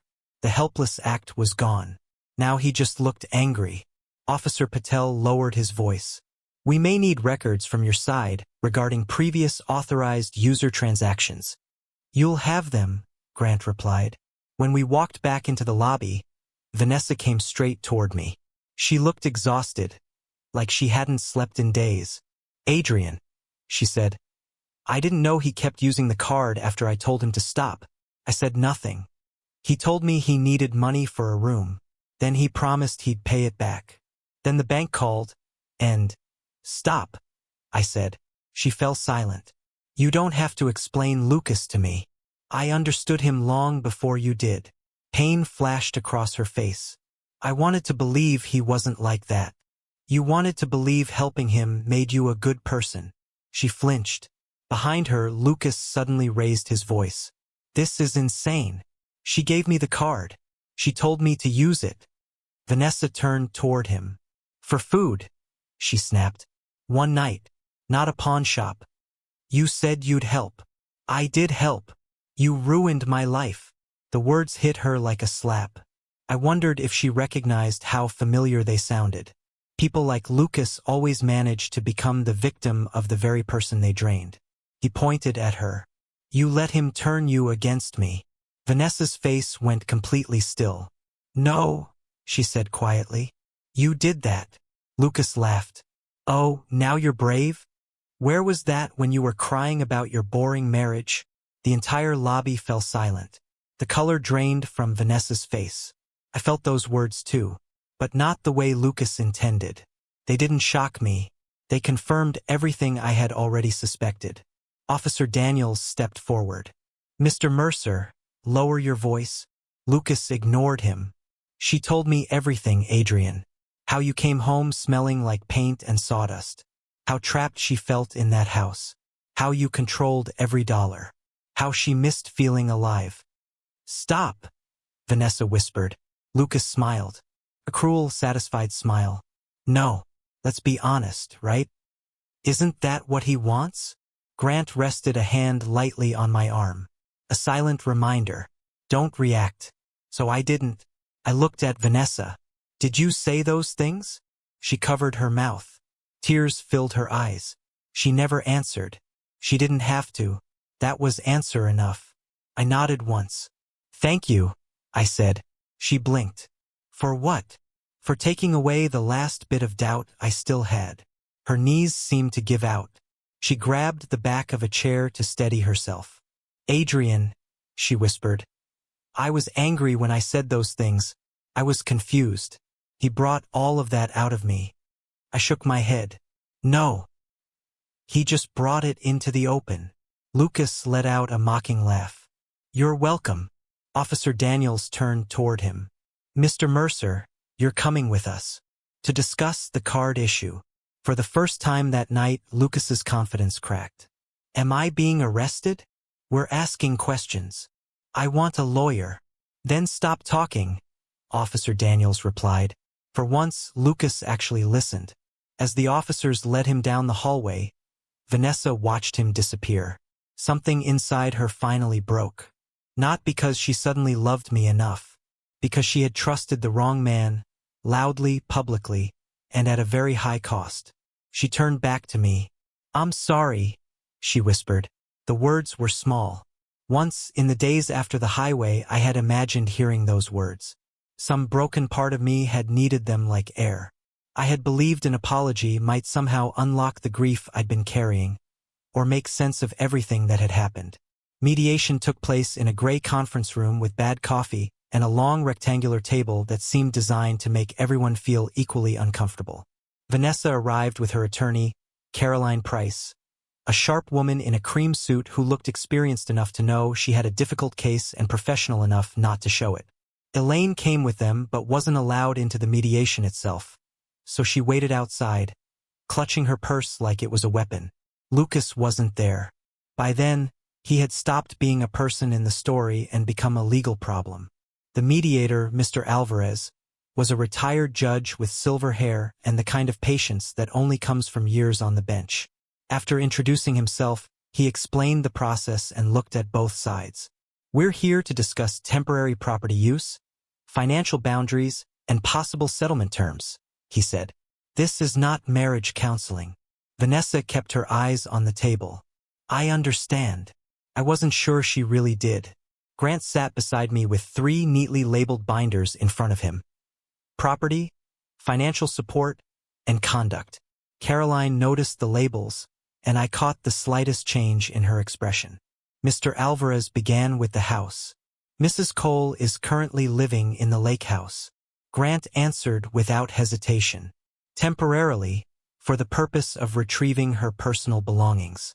The residence is Mr. Cole's separate premarital property, protected under the prenuptial agreement. Caroline folded her hands. We acknowledge that Mr. Cole owned the home before the marriage. However, Mrs. Cole lived there for 7 years, contributed to the household, and reasonably believed it was the marital residence. Grant opened the property binder. It was the marital residence, he said. It was never a marital asset. We may argue equitable considerations, Caroline replied. Grant slid a copy of the prenup across the table. You can certainly argue that. The agreement includes a clear waiver, confirmation that both parties had independent legal counsel, and a full property schedule. Mrs. Cole signed every page. Mr. Alvarez adjusted his glasses as he looked through the document. Vanessa stared at it. I barely remember signing this. I spoke for the first time.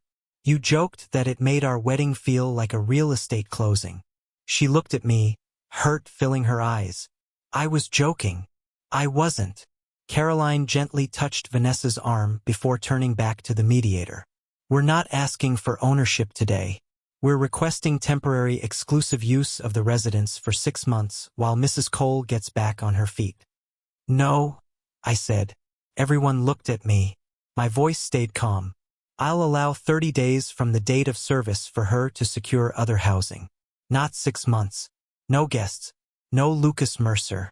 No family gatherings. No removal of fixtures or furnishings that aren't her personal property. Weekly property inspections through a neutral third party. Vanessa's face flushed. You make it sound like I'm a tenant. No, I replied. A tenant signs a lease and pays rent. Caroline quietly drew in a breath. Mr. Alvarez made a note. Mr. Cole, would you consider 60 days? I glanced at Grant. He gave no indication either way. It was my decision. 35. Adrian, Vanessa whispered. I met her eyes. Don't ask me for shelter in the house where you brought him. She closed her eyes. Mr. Alvarez moved on to the vehicles. The Range Rover. Grant opened the next section. Titled solely to Mr. Cole. Insured solely by Mr. Cole. Authorization to use the vehicle was revoked after documented misuse by an unauthorized driver. Caroline spoke first. Mrs. Cole depended on that SUV to get to work. She owns a sedan, Grant replied. It's unreliable. Then she can have it repaired, I said. Vanessa stared at me in disbelief. You know the transmission is slipping. I do, I said. I told you to fix it last year, but you said you'd rather keep driving the SUV. I'm an ER nurse. I need reliable transportation. You had reliable transportation until you handed the keys to Lucas. Caroline quietly said, Vanessa. Vanessa leaned back in her chair, her jaw tight. The mediator moved on to finances. This was where Caroline tried to reshape the story. Mrs. Cole believes Mr. Cole exercised financial control during the marriage by paying most of the major expenses while keeping separate accounts. When he suddenly canceled her access to the credit cards and stopped supporting her family, it created immediate financial hardship. Grant opened the financial support binder. For a moment, I almost felt sorry for Caroline. Almost. Grant handed everyone a summary. Mr. Cole paid the mortgage on his separately owned property. He paid the utilities. He covered more than 70% of the household expenses. He paid Mrs. Cole's vehicle insurance while she drove his SUV. He also paid more than $207,000 on behalf of Mrs. Cole's family without being reimbursed. Finally, he provided an authorized user credit card, which was used to pay for expenses connected to Mr. Lucas Mercer, including hotels, clothing, alcohol, and lodging. Caroline read through the documents in silence. Vanessa's face flushed with embarrassment. Grant continued. Economic control requires coercive financial restriction. These records show the opposite. Mr. Cole voluntarily provided extensive financial support, much of it benefiting Mrs. Cole's family and Mr. Mercer. Mr. Alvarez turned to Vanessa. Mrs. Cole, did you have your own income? Yes. Your own bank account? Yes. Access to household funds? Yes. Were you forbidden from working? No. Were you required to ask permission before spending your own money? She hesitated. No. I knew what she wanted to say. She wanted to say that I noticed spending, that I questioned large purchases, that I kept budgets and spreadsheets. Somewhere along the way, my financial responsibility had been rewritten into control. But keeping a budget isn't abuse just because someone doesn't like being held accountable. Caroline shifted in her seat. We're not denying that Mr. Cole contributed significantly. Our point is that ending that support so suddenly created instability. I leaned forward. With respect, Caroline, the instability was already there. I was just paying to hide it. The room went quiet. Mr. Alvarez wrote that down as well. Then we moved on to spousal support. Caroline requested temporary support based on the lifestyle Vanessa had become accustomed to during the marriage. Grant objected immediately, pointing to both of our incomes and the prenuptial agreement, which waived temporary support except in cases of disability or job loss. Vanessa still had a full-time position as a nursing supervisor. She earned a good salary. She wasn't helpless. She simply couldn't afford the lifestyle she'd been living while I paid for everyone around her. Those were two very different things. After nearly 2 hours, the mediator called for a break. I stepped into the hallway to get a bottle of water. Vanessa followed me. Grant noticed and started to stand, but I gave him a small shake of my head. The hallway was public, with glass walls on both sides. It was safe enough. Vanessa stopped beside the water cooler with her arms folded. "Do you hate me?" she asked quietly. "No." She gave a sad smile. "That almost feels worse." "It should." She lowered her eyes. "I ended things with Lucas. I didn't respond. I mean, completely. I blocked him. I gave the bank everything they asked for. I told the police the truth about the credit card." "Good. I should have done it sooner." "Yes." Her voice trembled. "I don't even know who I was. You were someone who believed I'd always clean up the mess." She absorbed that without arguing. "My mom keeps saying you're trying to ruin us." "I'm trying to leave," I said. "If leaving ruins your family, then your family was built on something that was never yours." She looked up at me. "I was yours." The words hit harder than I expected. For 7 years, I would have given anything to hear her say that with certainty. Now it sounded like a claim filed long after the deadline had passed. "No," I said. "You were my wife. Not my property. Not my financial responsibility. Not someone I owned. And when you had the freedom to choose, you chose to leave me standing on the side of the highway." Tears welled in her eyes. "I can't undo that night." "No." She swallowed. "If I'd turned the car around, would you have forgiven me?" I thought about it. If she had come back 5 minutes later, terrified by what she'd done, maybe. If she had left Lucas where he was and returned for me, maybe. If she had called the police, admitted the truth to her family, or owned what happened before the bills started coming due. Maybe. But she hadn't done any of those things. She drove away. Then she brought him into our home. I looked at her. "No," I said quietly. "Not after everything that came after." She nodded, slowly accepting the answer. Just then, the conference room door opened. Caroline stepped into the hallway. "Vanessa." She quickly wiped the tears from her face. "I'm coming." Before she walked away, she looked back at me. "Lucas is gone. My family knows the truth now. Why does it still feel like you're the one disappearing?" "Because I am," I said. Back in the conference room, the settlement terms slowly took shape. Vanessa would have 35 days to move out. A full inventory of personal property would be completed. She would have no claim to the lake house. She would no longer have access to the Range Rover. I would have no responsibility for any of the Blake family's debts. The joint household account would be closed after the remaining bills were reconciled. Each of us would be responsible for our own credit card charges, while the Lucas-related transactions would remain under review until the fraud investigation was complete. Caroline pushed back wherever she could. Grant only compromised when it helped move things forward. Vanessa spoke less and less as the meeting went on. Near the end, Mr. Alvarez looked up from his notes. "Is either party interested in reconciliation counseling?"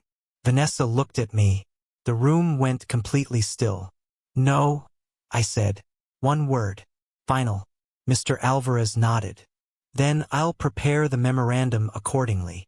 When we stepped out of the conference room, Elaine was waiting. She stood immediately. "Well?" she demanded. Vanessa didn't answer. Caroline spoke instead. "We've reached temporary terms." Elaine turned to me. "You're proud of yourself." I looked at her, then at Martin, who sat quietly in the corner without meeting my eyes. Tyler wasn't there. He was probably dealing with one of his lenders. "No," I said. "I'm finished." Elaine's voice trembled with anger. "We treated you like a son." Grant closed his binder. "Mrs. Blake, sons usually aren't expected to pay for the privilege of belonging." She opened her mouth, but no words came out. I walked past her. This time, Vanessa didn't follow.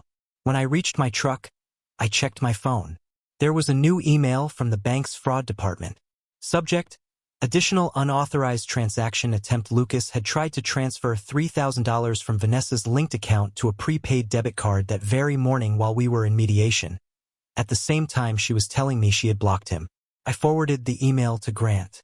Then I sat behind the wheel for a minute before starting the engine.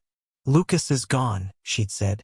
"Maybe physically, But the cost of letting him into her life was still showing up. The hospital fundraiser should have had nothing to do with me. I wasn't part of the medical staff. I wasn't on the hospital board. By then, my marriage to Vanessa had been reduced to a legal file, a property schedule, and carefully managed communication through attorneys. But 3 months before the night on the highway, I donated my company's labor to repair the pediatric rehabilitation wing after a burst pipe flooded it. The hospital administrator, Diane Mercer, no relation to Lucas, something she made a point of clarifying every time his name came up, had insisted on listing my company, Coal Restoration Services, as an in-kind sponsor. That meant my name appeared in the event program. Vanessa's department was hosting the fundraiser. Somehow, Lucas found out about it. Grant advised me not to go. Public event. Emotional spouse. Unstable third party. Bad combination. Diane asked me to come anyway. It'll look strange if I don't. It'll look sensible if you don't, Grant replied. Diane says some of the donors want to meet the contractor who saved the rehab wing. He sighed. You really do enjoy making my job difficult. I'll only stay 20 minutes. You won't. He was right. The fundraiser was held in the ballroom of the Alder Hotel. White string lights hung from the ceiling. Round tables filled the room. Blue hospital banners lined the walls. Photographs of smiling children stood on easels throughout the ballroom. Doctors, nurses, donors, administrators, local business owners. It was the kind of event where everyone spoke softly because the cause was meaningful and the wine was expensive. I wore the dark suit Vanessa used to say made me look almost corporate. Diane met me near the entrance. Adrian, she said warmly, shaking my hand. Thank you for coming. I'm happy to support the rehab wing. Her smile softened. And, personally, I'm sorry for everything you've been going through. I didn't ask how much she knew. Hospitals survive on patient confidentiality and staff gossip. Thank you, I said. I spotted Vanessa across the room before she noticed me. She was wearing a navy dress, with her hospital ID clipped to her purse. She looked calm until our eyes met. Then I saw it. Just a small crack in the expression she was trying so hard to hold together. She started walking toward me but stopped when she noticed Diane standing beside me. Professional instinct won over emotion. For the next hour, I talked with donors, accepted far more praise than I deserved for repairing drywall and restoring a flooded wing, and deliberately stayed away from the table where Vanessa sat with her coworkers.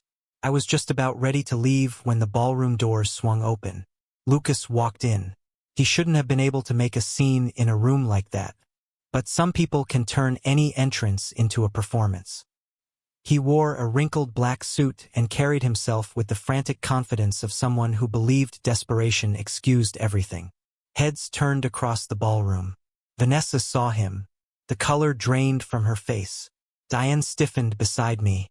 Is that him? Yes. Lucas scanned the ballroom until he spotted Vanessa, then headed straight toward her. I stayed exactly where I was. Grant had drilled one lesson into me over and over. Let other people cross the room. Let other people raise their voices. Let other people create the record. Lucas reached Vanessa's table. I couldn't hear the first few words, but I watched Vanessa stand quickly and try to lead him away from the crowd. He shrugged her hand off. People nearby started paying attention. One of the donors at my table stopped talking mid-sentence. Lucas's voice rose loud enough for everyone to hear. You won't answer my calls, so I had to come here. Vanessa whispered something through clenched teeth. He laughed. Now you care about appearances? Diane started toward them, but I lightly touched her arm. Security. She nodded to a staff member. Lucas pulled a folded piece of paper from his jacket. You told them I stole from you. You told the police I used you after everything I did for you. Vanessa's expression hardened. Lucas, leave. Oh, now you can say that? You couldn't say it when you needed someone to make you feel alive. Could you? The ballroom fell silent. There are different kinds of silence. At Blue Finch, the silence had been curious. Here it was shock. Vanessa's co-workers stared. Doctors looked away, then looked back. Donors froze with wine glasses halfway to their lips. Near the bar, I noticed Caroline Price. Apparently, Vanessa's attorney had also been invited as a hospital donor. She closed her eyes for a brief moment, as though asking herself how this night had turned into this. Lucas turned and spotted me. He smiled. "There he is," he called loudly. "The saint, the sponsor, the husband who buys everyone's respect." Diane's voice cut through the room. "Mr. Mercer, this is a hospital charity event. You need to leave." He glanced at her name tag. "Another Mercer. Great. Maybe you'll be nicer." Security approached from both sides. Lucas stepped backward but kept his eyes on me. "You think you won because she got scared. You didn't win. She came to me because she was lonely, because you turned marriage into a ledger." "Stop," Vanessa said. He ignored her. "She told me she hated that house, hated your routines, hated always feeling like she owed you." Of course the words hurt, but they landed on an old wound now, not a fresh one. I walked toward him slowly and stopped about 10 feet away. "Lucas," I said, "you're standing at a fundraiser for sick children, shouting about another man's marriage." He blinked. Several people shifted uncomfortably. In a single sentence, the room saw exactly what he was doing. He recovered quickly. "You don't get to act like you're above this." "I'm not acting," I replied. "I'm asking you to leave before security makes that decision for you." He laughed. "Still giving orders?" "No," I said. "I'm still letting you make your own choices." Security reached him. Lucas jerked his arm away. "Don't touch me." Diane stepped forward. "Mr. Mercer, you're trespassing at a private event. Leave now." He looked at Vanessa. "You're really going to let them throw me out?" Her face was pale, but her voice didn't shake. "Yes." The word surprised him. It seemed to surprise her, too. For a brief moment, everyone in the room witnessed the exact instant Lucas lost the last hold he had over her. Then another man walked into the ballroom. He was heavyset, wearing a leather jacket. The same man I'd seen in the motel security footage. He stopped near the entrance, spotted Lucas, and smiled without a trace of warmth. Lucas saw him. He froze. The man called across the room. "So you've got charity money now, Mercer?" Security looked toward him. Lucas backed away. "This isn't the place," he hissed. The man laughed. "Funny. You said the same thing at the motel." Diane frowned. "And who are you?" The man lifted both hands. "Just somebody Lucas owes money." Lucas tried to slip toward a side exit. Security blocked his path. The heavyset man pointed straight at him. "He sold me a guitar that wasn't his, took my cash, then hid behind some nurse and her rich husband." Every eye in the ballroom shifted first to Vanessa, then to me. I said nothing. I didn't need to. Caroline Price quietly set down her wine glass, walked over to Vanessa, and whispered something I couldn't hear. Vanessa nodded numbly.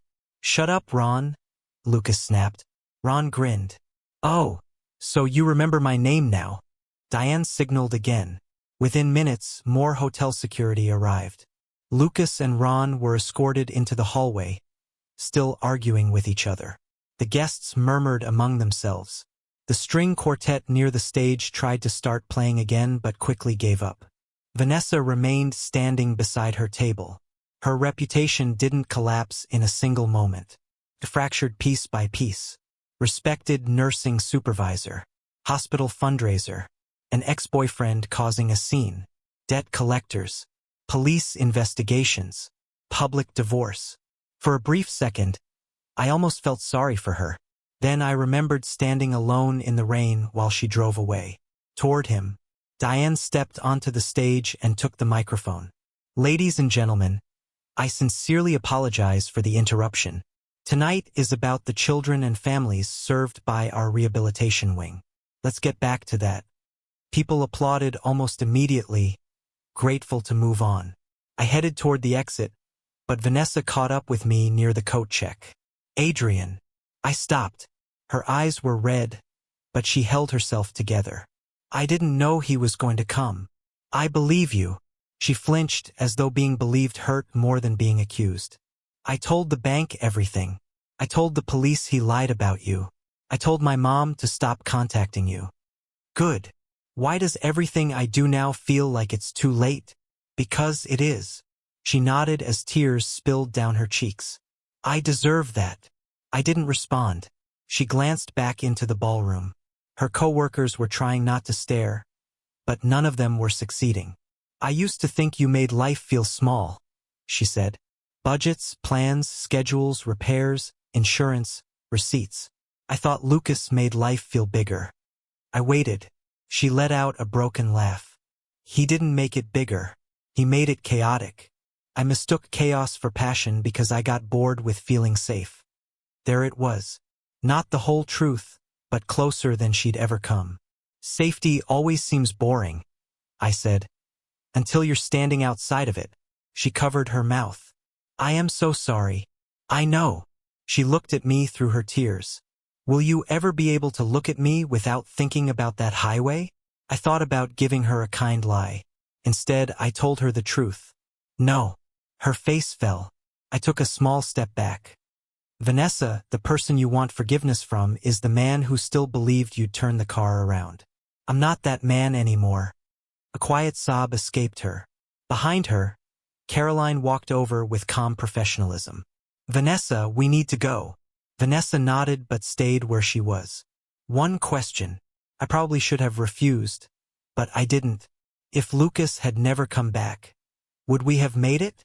The noise from the fundraiser faded into the background. For a moment, I looked at the woman I had married. I remembered her at 26, laughing in a hardware store because I was explaining grout samples like they were a matter of national security. I remembered us before her family's debts, before Lucas, before the highway. Then I answered honestly. Maybe longer, I said. Not better. She lowered her eyes. It was the kindest painful truth I had left to give. I walked out of the Alder Hotel alone. My old pickup sat between two luxury sedans. The air smelled like rain, but the sky was still dry. As I unlocked the truck, my phone buzzed. Grant. Lucas Mercer was detained outside the hotel. Police want your fraud file updated tonight. Also, Vanessa's attorney just requested expedited final settlement talks. I looked back at the ballroom lights. The performance was over. Now came the paperwork. The courthouse didn't care about broken hearts. It cared about forms, exhibits, sworn statements, deadlines, and whether people answered the question they were asked. Oddly enough, I found that comforting. The hearing covered temporary orders, property access, debt responsibility, alleged harassment, and preserving disputed financial claims. Lucas's false police report had become its own investigation, but enough of it overlapped with our divorce that Grant wanted the judge to see the pattern. Vanessa arrived early. She wore a gray dress and no jewelry except her wedding ring, which she still hadn't taken off. Seeing it on her finger felt strange, like finding furniture still standing inside a burned house. Elaine sat behind her. Martin sat beside Elaine, looking smaller than ever. Tyler wasn't there. Lucas wasn't there either. His attorney appeared only to address subpoena issues and possible testimony. Grant organized our binders before the hearing began. Remember, he said quietly, answer only what's asked. No speeches. And I know you have a face that looks calm until it suddenly looks murderous. Keep it at calm. I almost smiled. Judge Miriam Kessler entered exactly at 9 o'clock. She looked like someone with absolutely no patience for courtroom drama. That gave me hope. Caroline spoke first. She presented Vanessa as a wife overwhelmed by the sudden collapse of her marriage, asking for reasonable time to relocate and protection from financial instability. She did her job well. She never mentioned love. That was smart. Then Grant stood. Your Honor, this case is not about a spouse suddenly losing access to marital assets. It's about a husband withdrawing voluntary financial support after a documented abandonment incident, misuse of his separate property, unauthorized use of his vehicle by a third party, and significant charges involving that same third party on Mr. Cole's credit account. Judge Kessler looked down at the file. The highway incident is documented? Yes, Your Honor. Grant handed over the report. State Trooper response at mile marker 187, along with the dashcam transcript and video excerpt. Vanessa lowered her eyes. Behind her, Elaine shifted uncomfortably. Hearing words like abandonment and documented used together clearly made her uneasy. The judge read through the file in silence for a long moment. Then the judge looked up and asked, "Mrs. Cole, did you leave Mr. Cole on the shoulder of the Interstate?" Caroline leaned over and whispered something to Vanessa. Vanessa stood. "Yes, Your Honor." "Was it night time?" "Yes." "Was it raining?" "Yes." "Why?" Vanessa's voice was barely above a whisper. "I was going to pick up Lucas Mercer. He told me he was in crisis." Judge Kessler looked at her over the rim of her glasses. "Was emergency assistance called for Mr. Mercer?" "No." "Was emergency assistance called for your husband after you left him?" Vanessa closed her eyes. "No." The courtroom fell completely silent. Judge Kessler made a note on the file. "Proceed." Grant did exactly that. He didn't exaggerate because he didn't have to. He presented the dashcam transcript, the vehicle title, the authorization revocation notice, the police station report, the summary of the Blake family's debts, the credit card statements, the hotel preservation confirmations, Lucas's threatening voice message, Rachel Hart's sworn statement, the timeline of the false police report, and the fraud investigation. Each piece of evidence landed quietly. That was the strength of documents. They didn't raise their voices. They simply remained. Caroline objected whenever she had grounds. Some evidence was reserved for later proceedings. Some was admitted only for a limited purpose. Even so, together they formed a picture that no apology could erase. Then Lucas's attorney stood. "My client disputes the claim that he manipulated Mrs. Cole or intentionally misused funds. He believed he had permission." Judge Kessler looked at him. "Is your client present?" "No, Your Honor, due to the ongoing investigation." "Then I will not hear factual claims from an absent witness beyond what has already been filed." The attorney sat down without another word. Grant then requested exclusive possession of the lake house, the return of every key, a prohibition on third-party access, confirmation that I had no responsibility for the Blake family's debts, and the temporary closure of our joint household account after all legitimate shared expenses had been reconciled. Caroline requested 60 days for Vanessa to move out. Grant argued that the 35 days agreed to during mediation was sufficient. Judge Kessler turned to Vanessa. "Mrs. Cole, are you employed?" "Yes." "Do you have income?" "Yes." "Do you have access to your personal bank accounts?" "Yes." "Are there any minor children from this marriage?" "No, Your Honor." "Do you have any disability that prevents you from relocating?" "No." "Then 60 days is excessive." Vanessa's shoulders slumped. The judge settled on 42 days as a compromise. Grant looked unsurprised. The Range Rover remained solely under my control. Vanessa was ordered to return every key by the end of the week. The joint account would be frozen for any new discretionary spending and closed once the final utility bills had been paid. There would be no order requiring me to pay Martin Blake's personal debts, Tyler Blake's expenses, or Elaine Blake's household costs. Behind Vanessa, Elaine let out a quiet sound. Judge Kessler looked up immediately. "Ma'am, if you interrupt again, you'll be asked to wait outside." Elaine fell silent. Then came the one request none of us had expected. Caroline asked the court to issue a mutual non-disparagement order. Grant didn't object to the request itself, but he asked that the language specifically allow factual communication with law enforcement, financial institutions, and legal counsel. The judge agreed. Then she looked directly at Vanessa. "Mrs. Cole, this also applies to social media posts made by family members acting on your behalf. I suggest everyone involved stop trying this case at family brunches, online, or at charity events." Elaine's face flushed bright red. Vanessa nodded. "Yes, Your Honor." After reading the orders into the record, Judge Kessler paused. "This court cannot force people to treat each other decently before a marriage falls apart," she said. "What it can do is establish boundaries after it does. Based on the evidence before me, those boundaries are clearly necessary." She signed the order. The sound of the gavel was small, but the life it closed had been anything but. Outside the courtroom, Elaine exploded. "This is unbelievable," Martin quietly said. Elaine, stop. No. He stood there and let them treat our daughter like a criminal. Grant slowly turned toward her. Mrs. Blake, your daughter was treated as a party in a civil proceeding.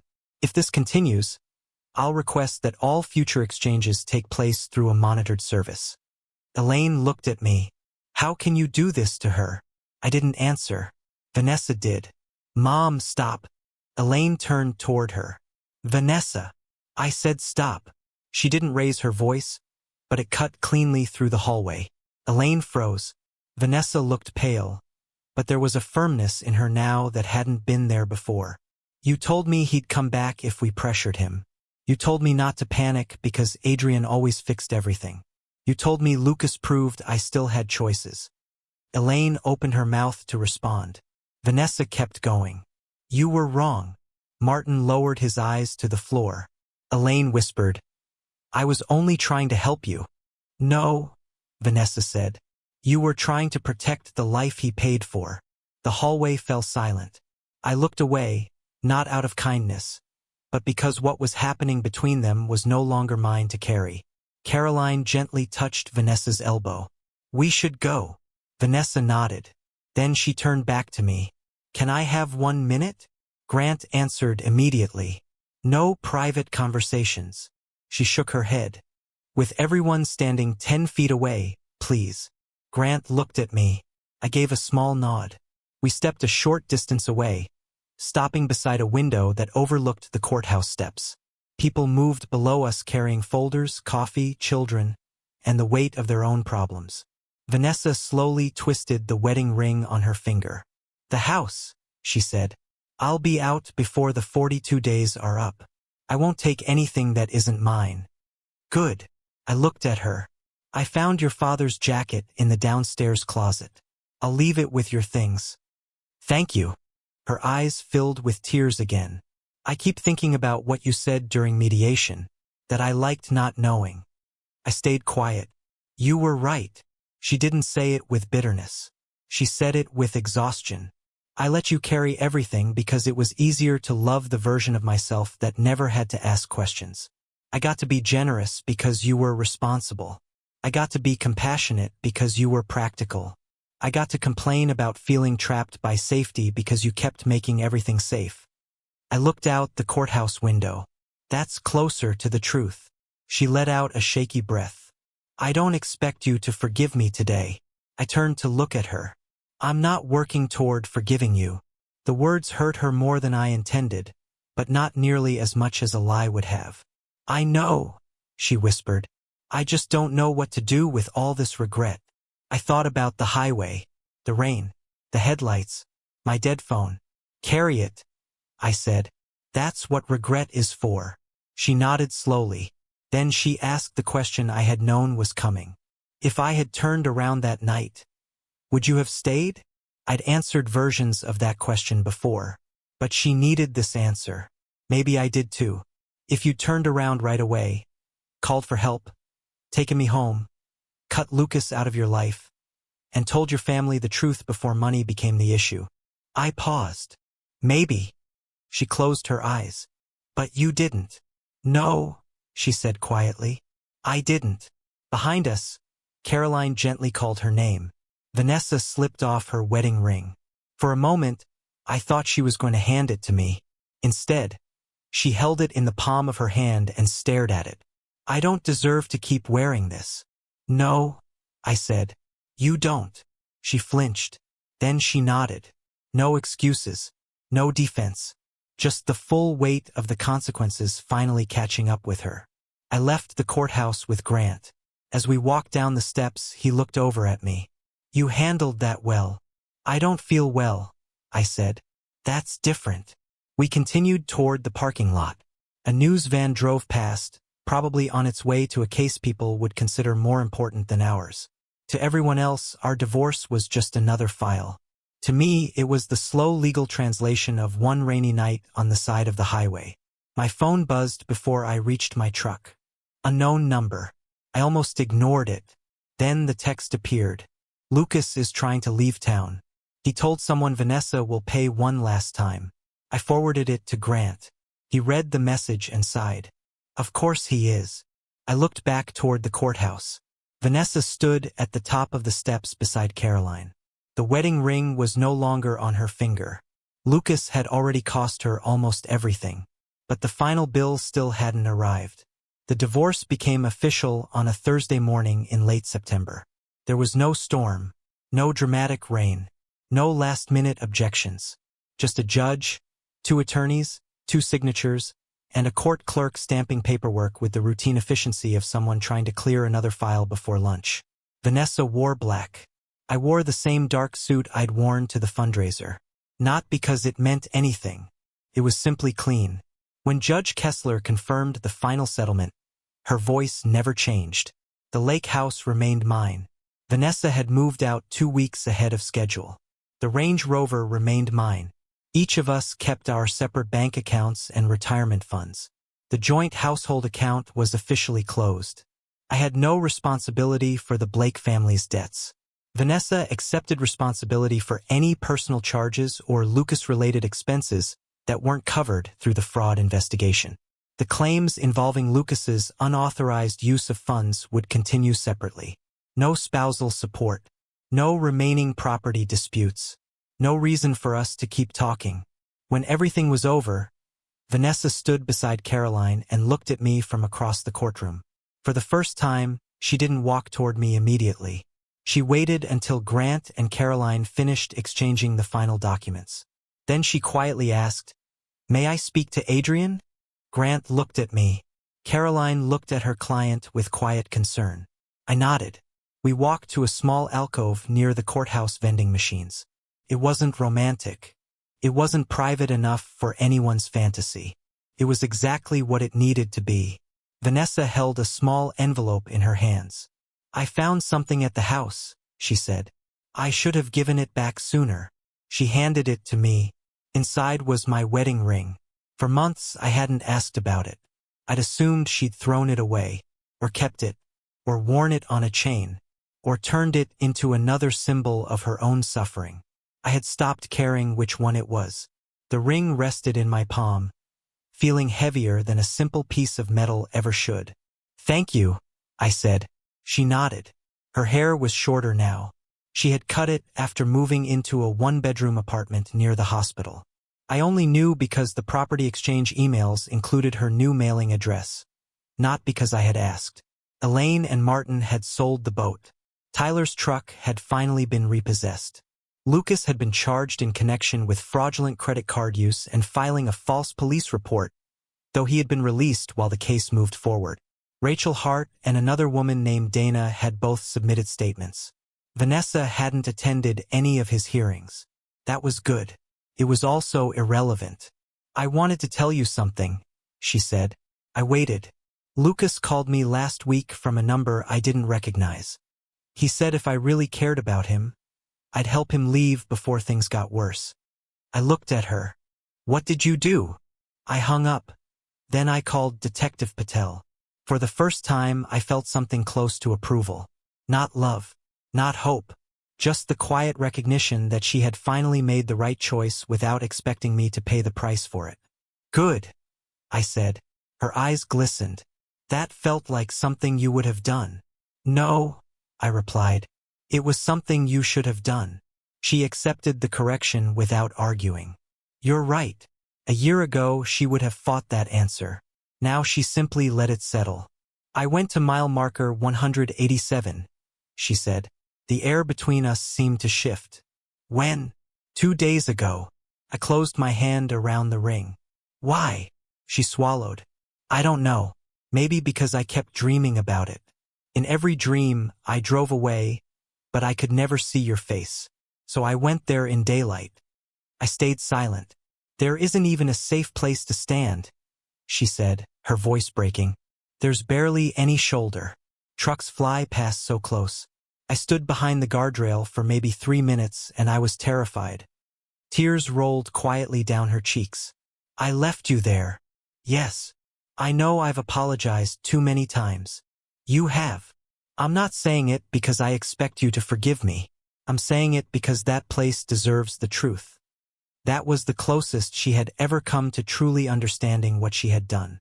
For a while, We stood beside the humming vending machines while the ordinary life of the courthouse carried on around us. Finally, she asked, "Are you happy now?" I thought about the apartment above my workshop. The lake house slowly becoming mine again. The Blake family's clutter gone. Fresh paint on the walls. New locks on every door. Quiet mornings. My mother stopping by for coffee on the porch. Work. Friends. Sleep. Happy wasn't the first word that came to mind. Free was. "I'm honest now," I said. She nodded. "I hope that turns into happiness someday." "So do I." Her face tightened. "I don't know how to end this conversation." "You walk away," I said. "And so do I." A sad little laugh escaped her. "You make it sound so simple." "It isn't," I said. "No," she agreed. "But it is clear." She looked at me for a long moment. Then she took one step forward, stopped herself and stepped back. No hug. No final touch. "Goodbye, Adrian. Goodbye, Vanessa." She walked toward Caroline, who was waiting by the elevators. At the doors, Vanessa turned back one last time. I didn't. Not because I wanted to punish her, but because some doors aren't meant to be checked after they've closed. Grant walked over beside me. "You okay?" "No." He nodded. "Ready?" "Yes." We left the courthouse together. Outside, September sunlight stretched across the courthouse steps. The air smelled of leaves and car exhaust. Across the street, a couple argued beside a parking meter. Their voices were sharp over some small, ordinary problem that probably felt enormous to them. Grant stopped beside my truck. "You want the usual closing speech? You have a usual closing speech?" "I'm a divorce attorney," he said. "Of course I do. Let's hear it." He adjusted one of his cuffs. "Some good days will hurt more than you expect. Some bad days will feel better than you expect. Don't confuse missing someone with wanting them back. Don't date out of revenge. Don't answer late-night emotional messages. And don't let anyone convince you that healthy boundaries are bitterness." He paused. "Oh, and send my invoice to your accountant." I looked at him. That was almost inspiring. I charge extra for inspiring. For the first time in a long while, I laughed. A real laugh. He smiled. "Take care of yourself, Adrian." "You too." I climbed into my truck and sat there for a minute before starting the engine. Then I opened the envelope, took out the ring, and placed it in the center console. Not back on my finger. Not in the trash. Just tucked away beside old receipts, spare change, and all the small, ordinary things that once seemed less important than love, and now felt far more dependable. I drove back to the lake house. It was the first time I'd walked through the front door since Vanessa moved out. The silence hit differently than I expected. She had taken her clothes, her books, the blue dishes she loved, the framed photo from our honeymoon, and the throw blankets Elaine had bought but never paid for. What she left behind were nail holes in the walls, dusty outlines where furniture had been, and a single coffee mug sitting in the sink. I stood in the kitchen, waiting for grief to knock me flat. Didn't. Instead, it settled in quietly over the next 2 weeks. I worked on the house the only way I knew how. I repaired it. I patched the walls, sanded the door frames, replaced the broken porch board Tyler had promised to fix, turned the guest room back into my office, removed the security camera Vanessa had installed in the living room, and kept the camera at the front door because evidence had earned its place. I wasn't trying to erase her. I was restoring the house. That afternoon, my mother stopped by with groceries, even though I'd told her not to. She was 68, stubborn, and completely unimpressed by divorce drama. She set a bag of apples on the kitchen counter and looked around. "It feels calmer," she said. "It's emptier." Sometimes that's the same thing. She started making coffee while I fixed the loose cabinet hinge she'd noticed within 30 seconds of walking in. "You saw Vanessa?"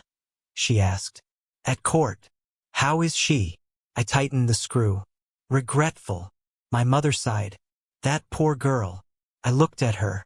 She raised a hand before I could respond. Poor doesn't mean innocent. It just means poor. That was my mother. Kinder than I was. Wiser than most. "She gave my ring back," I said. My mother nodded. What are you going to do with it? I don't know. You don't have to decide today. The words settled gently. For years, people had expected decisions from me. Pay this. Fix that. Forgive her. Understand him. Come home. Be mature. Be generous. Be the stable one. My mother was the first person who simply gave me permission not to decide what one small piece of metal was supposed to mean. I loved her for that. After she left, the sun was beginning to set. I got in my truck and drove. Not aimlessly. I knew exactly where I was going. Interstate 87 looked different in daylight. Less threatening. More ordinary. Cars rushed north and south, carrying people to dinner, work, hotels, airports. And sometimes toward mistakes. I took exit 46, looped back around, and watched the mile markers count upward. The sky glowed orange behind the trees. Then I saw it. Mile marker 187. I slowed just enough to look. The shoulder was narrow. The guardrail was low. The gravel sloped down into weeds. There was nothing remarkable about it. No sign that a marriage had ended there. No mark showing where I'd stood soaked to the bone, watching my wife's taillights disappear into the rain. That somehow felt right. Places don't carry our pain. We do. And if we're willing to do the work, one day we finally set it down. I kept driving. About a mile later, my phone rang through the truck speakers. Unknown number. I almost ignored it. Instead, I answered. Adrian Cole. A man's voice came through. Mr. Cole, this is Detective Patel. I wanted to let you know that Lucas Mercer was taken into custody this afternoon after attempting to use someone else's identification. Your fraud case may be relevant. Mr. Wells has already been notified. I let out a slow breath. Thank you, Detective. There's one more thing. I waited. Mrs. Cole was the one who gave us the tip that led to him. I looked down the highway ahead. I thought she might. She did the right thing. Yes, I said quietly. She did. When the call ended, I kept driving in silence. There was no surge of victory, no celebration, no urge to call Vanessa, no need to tell her I knew, no desire to reward her for finally choosing the truth after so many choices that had caused so much damage. Lucas would answer for what he had done. Vanessa would live with what she had broken. The Blake family would finally face bills with their own names on them. And I would face a life where I no longer had to be useful just to feel loved. At the next rest area, I pulled in and parked. Not because I needed to, because I could. I bought a cup of coffee from a vending machine that made it far too sweet and much too hot. Standing beneath the awning, I watched the trucks roll past, their engines rumbling through the evening. My phone buzzed. A text from Vanessa. Vanessa, Detective Patel said they found him. I thought you should know. I told the truth this time. I read it without replying. A second message came a moment later. Vanessa, I know it doesn't change us. I just wanted one thing at the end to be clean. I stood there for a long time, the warmth of the coffee spreading through my hands. I didn't type right away. Finally, I replied, Adrian, good. One word. Not forgiveness. Not cruelty. Just acknowledgement. She didn't reply. I finished my coffee, threw the empty cup away, and walked back to my truck. Before starting the engine, I opened the center console. My wedding ring was still there, resting beside the dash camera's storage card from that night. Metal and memory. Promise and proof. I picked up the ring. For a moment, it caught the last light of the evening. Then I opened the glove compartment and placed it beside the finalized divorce decree. Not hidden. Filed. There's a difference. I pulled back onto the interstate. The road stretched out in front of me, growing darker at the edges but wide open down the middle. No one sat beside me asking me to make myself smaller. No phone lit up with another man's emergency. No voice tried to convince me that compassion meant betraying myself. As I passed mile marker 192, the traffic opened up. I pressed the accelerator. The truck moved smoothly, the engine steady, the headlights cutting through the evening. Behind me was the shoulder where Vanessa had left me. Behind me was the house filled with other people's expectations. Behind me was the man I used to be, the one who believed love meant staying until someone finally chose him. Ahead of me was nothing dramatic. Just the road. Just the distance. Just my own hands on the wheel. And this time, when I drove away, I wasn't leaving anyone behind. I was finally taking myself home. But I'm living there right now. Temporarily. Her eyes snapped toward me. You promised that house would be ours. I promised you a marriage. You left it on the shoulder of the highway. Grant remained expressionless, although I noticed him glance at me. Vanessa hugged the folder tightly against her chest. I can't afford an apartment. You have a job. I also have my parents. That's your choice. My family isn't a choice. Neither was being your husband supposed to be.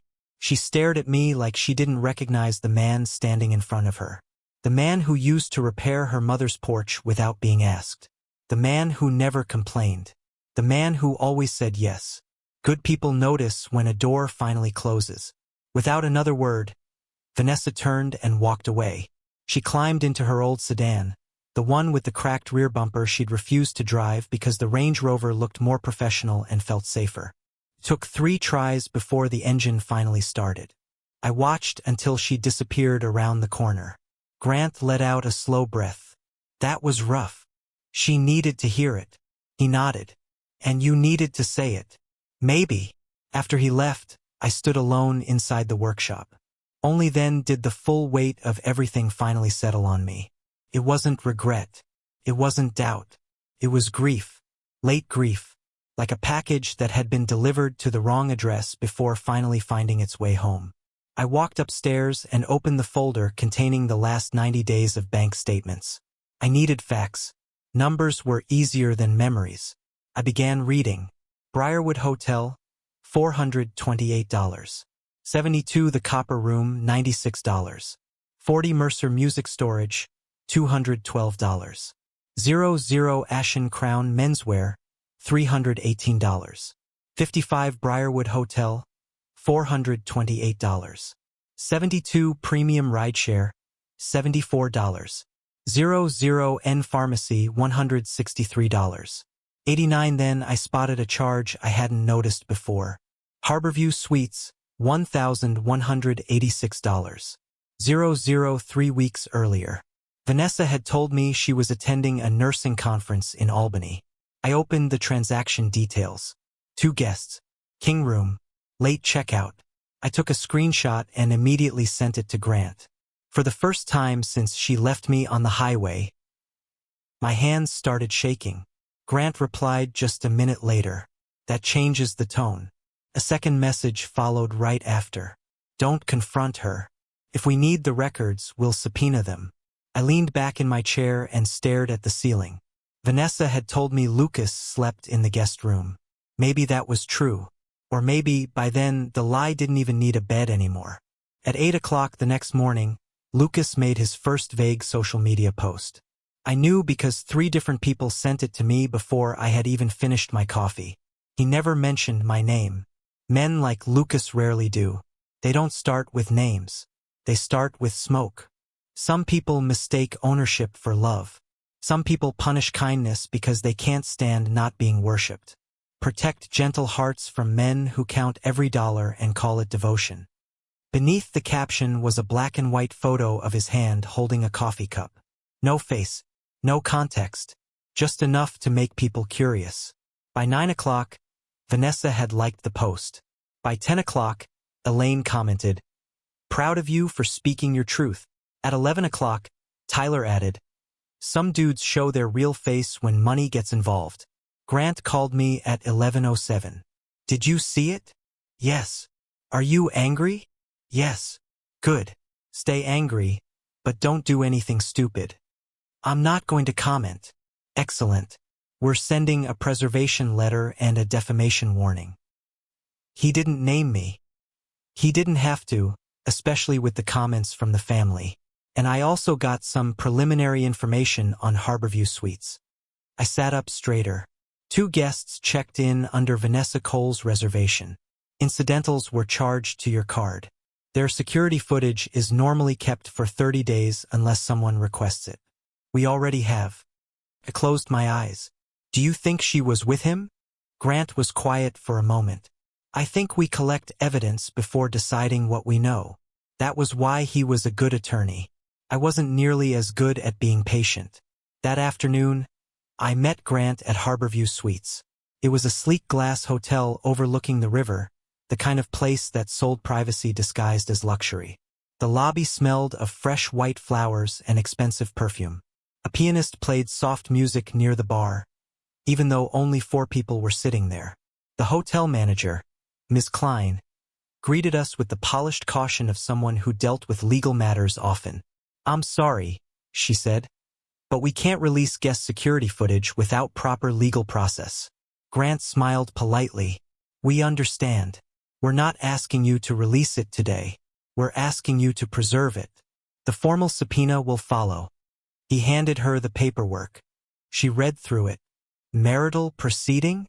"Yes." Her eyes shifted toward me with quiet sympathy. I already hated that look.